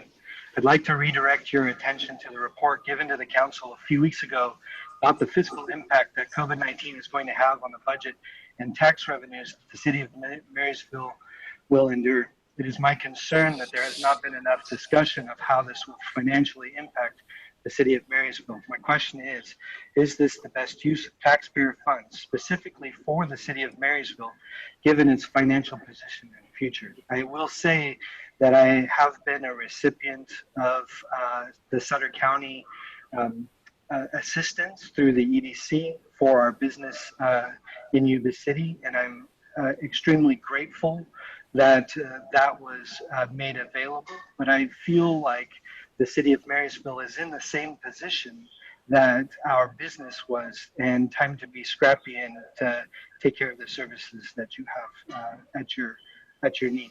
Thank you. Thank you, sir. Anyone else from the public?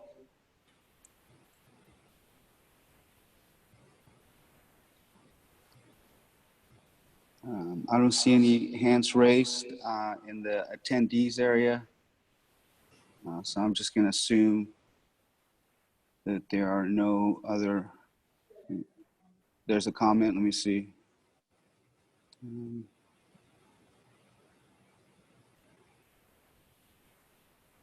From Chris Pedigo, his comment is, I agree with the council member McKenzie positioning of fiscal prudence in light of the city's current economic situation and mission to provide police, fire, and other essential services from former council member Pedigo. Thank you, Mr. Pedigo.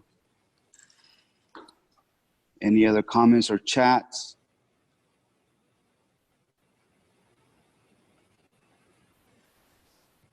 I'm looking, trying to give people an opportunity to raise their hand.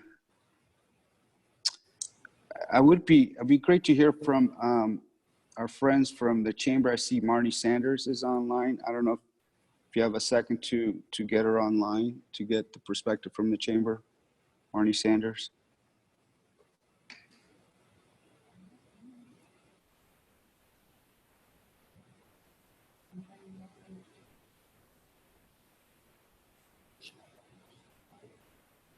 Can you hear me? Hello? Yes. Thank you, Marnie. Go ahead. Oh, we had her. What happened? Hello? Yes. Oh, hi. Thank you very much, Council. I do apologize. I just got done on a call and I just jumped on, so I feel that I'm not well prepared to respond tonight, but I appreciate you reaching out to me. I appreciate your efforts there in Marysville and that of EDC and the great work that you have done to support our local businesses. Marnie, do you get a sense that a $5,000-$10,000 loan, similar to what the county did, would help some of our smaller businesses? I do think that it would. And you know, I know that the funding that was available in both Sutter and Yuba County helped considerably with our businesses, and there's a lot more businesses out there that that could use that support. You know, however, I don't want to speak to Marysville's budget and where you guys sit and if you're able to help support this effort. But I certainly know that our businesses have struggled to get, you know, funding in their hands from PPP and the EIDL. I know some of them are getting those, and they are grateful for the local support that has been available to them.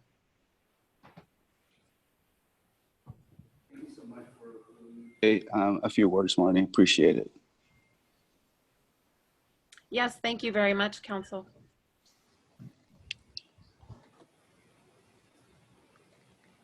Any other comments from the public? Otherwise, I'll close the public comments and then we can move forward on council final comments, and hopefully there's a motion that we can move forward on. Seeing no other public comments or chats. Love technology. I'm gonna assume there's none. And we'll close comments from the public.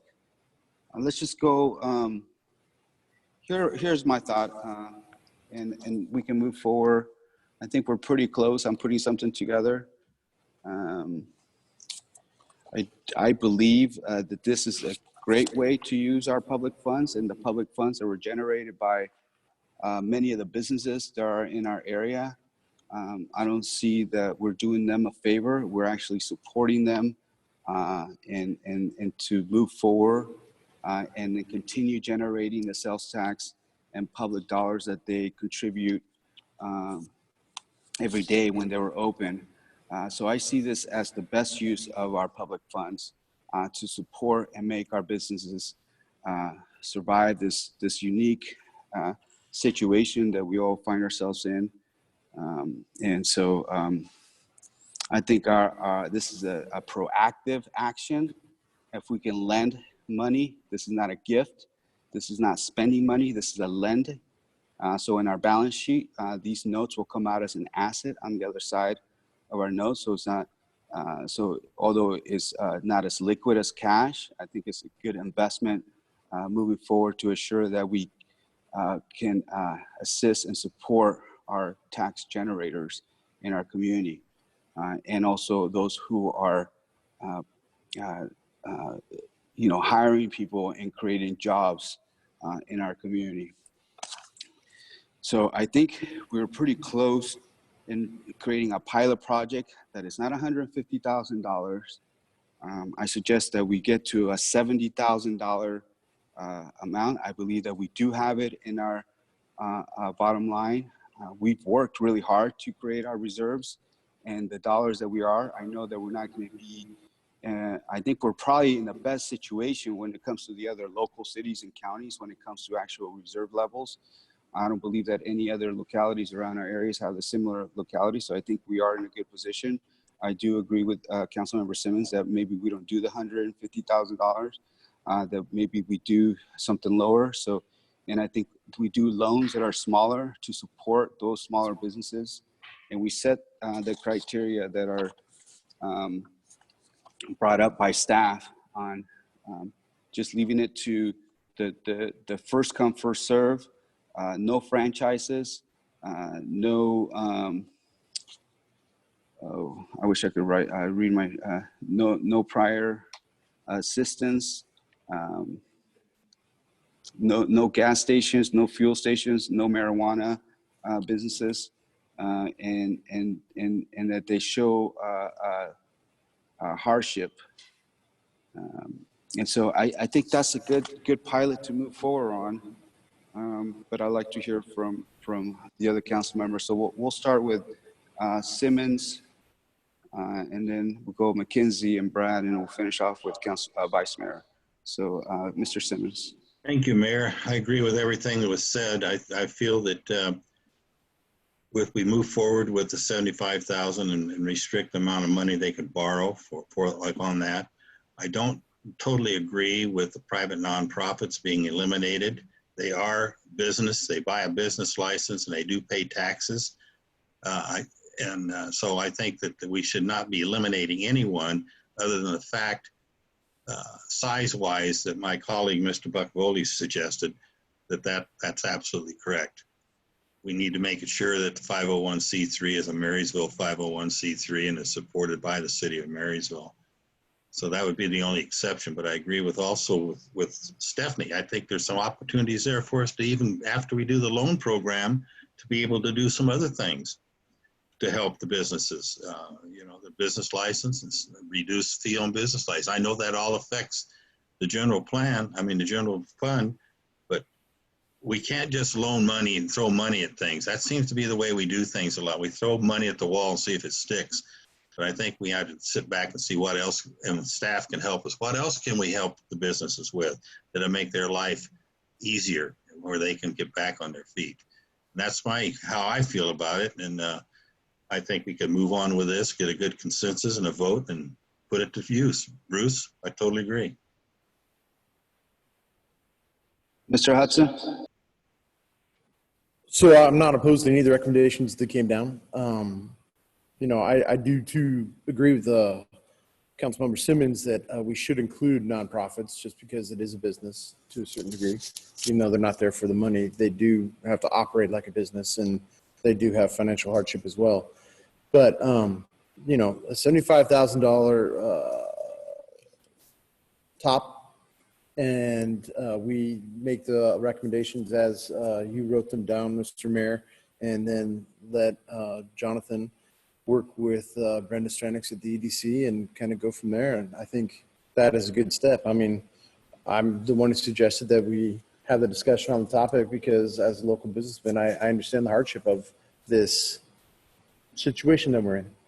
And we really don't know when it's going to end.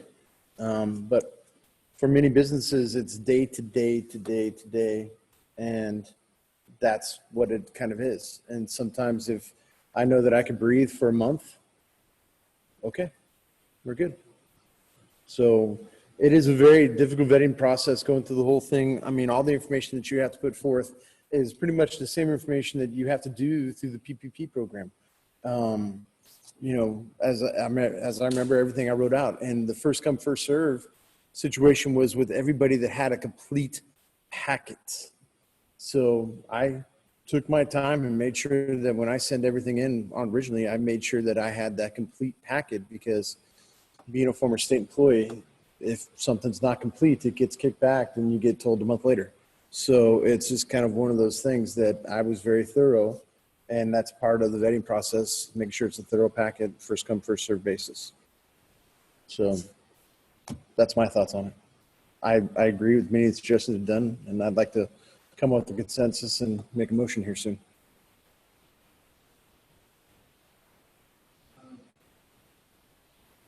Vice Mayor?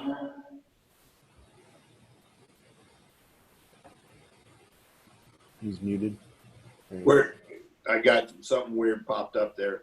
I think you were going to go to Councilmember McKenzie next, weren't you? Councilmember McKenzie?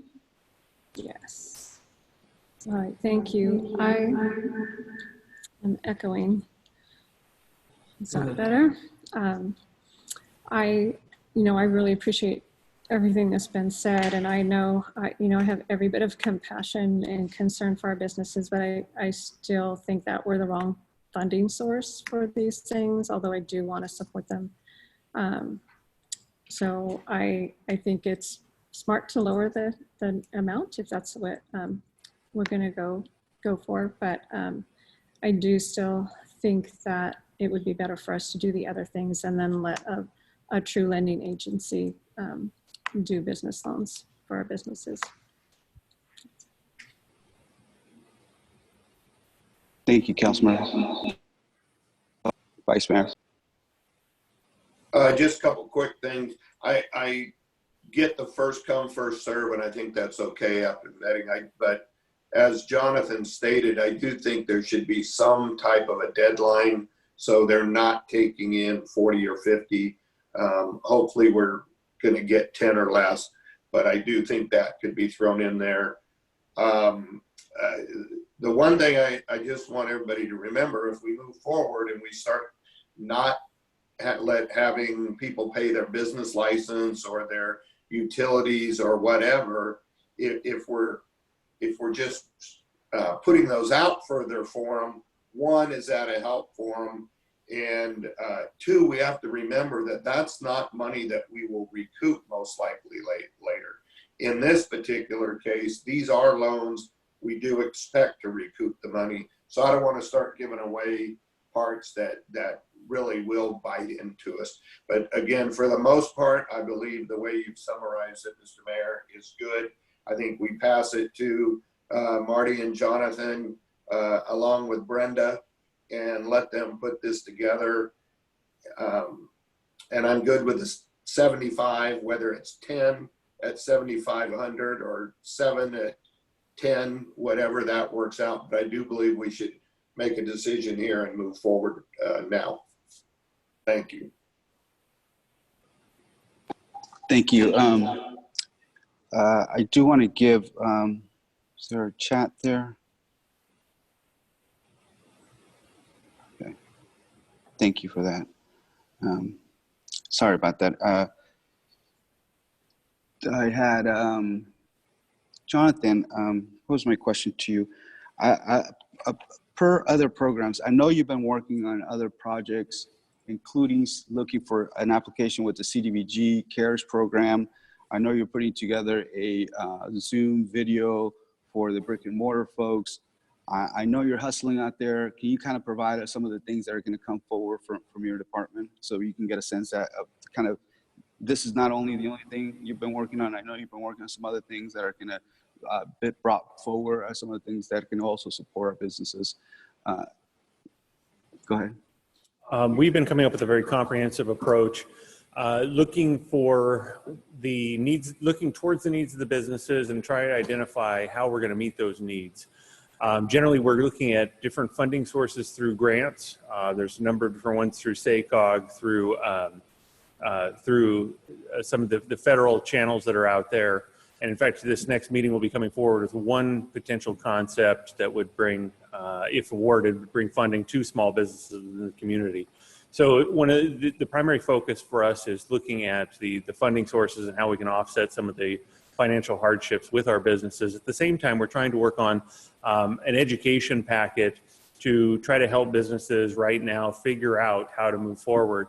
So on the 19th, we will be having at 2 o'clock a brick and mortar meeting. It's going to have a roundtable with local businesses as well as experts in the field of innovation and development for businesses, discussing how for landlords to talk to their tenants and how to tenants to talk to their landlords, start identifying some of the needs that or the struggles that the businesses are currently having that they just don't simply have the answers to, compile that data, and then we're going to come back with a second meeting.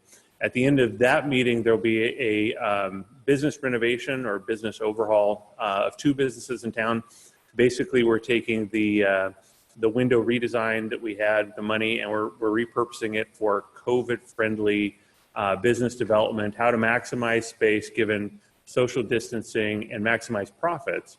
That goes into Councilor McKenzie's discussion there of part of this will probably be coming forward to council with some policy decisions. Those policy decisions could look like waivers or deferments of some sort for outdoor seating areas, a temporary suspension on some of the regulations that we have for outdoor businesses or outdoor consumption, those types of things, and by identifying parameters where we can better serve businesses and provide them with space where they can make up some of those revenues so that they can start paying back all the loans, all the debt, everything that they've incurred during this time. So we are doing kind of like what was mentioned earlier. We're throwing everything at the wall and just seeing what sticks and hoping that we can bring home some funds for local businesses, as well as some good education opportunities to help them out right now. So.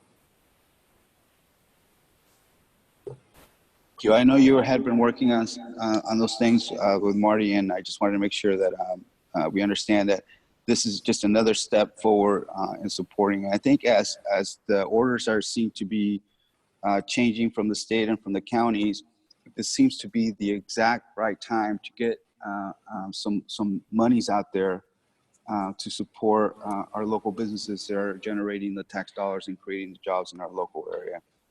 So I'm going to make an attempt at proposing a motion to do the program similar to what the counties have done in conjunction with EDC with the following additional set of criteria that the loans would not go to franchises, nor marijuana-related businesses, nor have prior assistance from other sources such as the state, county, or feds, no fuel-related businesses, and they have to demonstrate hardship through their application process, that this would be first come, first served, so that we limit the, so we can just kind of move forward and get those dollars out there. And we limit up to $10,000 loans and put a fund of $75,000 and to do that as soon as we take action. Is there anything else? And to add nonprofits, I think of people like our folks who are at, where John Nicoletti is, Habitat for Humanity. I mean, they're generating revenue, but they're a nonprofit and they're employing folks, and they're doing some pretty stuff. So I think 501c3s are I think of the Arts Council. It's another business that might be interested in this loan. So I think that they'd be good candidates for this. So I guess I don't want to limit it and add the nonprofit. That's the motion I'd like to entertain.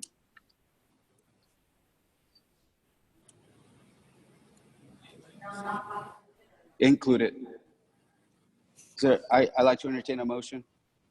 I would like to make a motion, Mayor. Second. Motion by Councilmember Simmons, second by both Baracawoli and Hudson. Mr. Mayor, one question. Yes. One question. I'm assuming, and if somebody is asking for a smaller amount, that would be okay. If somebody came in and said, hey, I only need $5,000. Yeah, up to 10,000. Uh-huh. Okay, cool. Up to 10,000. Great. Okay, thank you. Motion and second. Any further discussion? Roll call, please. Councilmember Hudson, Aye. Councilmember McKenzie, No, Councilmember, Who? You. Councilmember Yay. Vice Mayor Foley, Aye. Mayor Sexton. Aye. The motion is approved with a vote of 4-1. Thank you for the work, everyone. Thank you for staff. Thank you, Brenda. Jonathan and Marty will probably get a hold of you sometime soon. like technology. And I think this was recorded if there's any questions on what the motion was. With that, we'll adjourn to our next meeting, which is May 19th, 2020. This meeting is adjourned.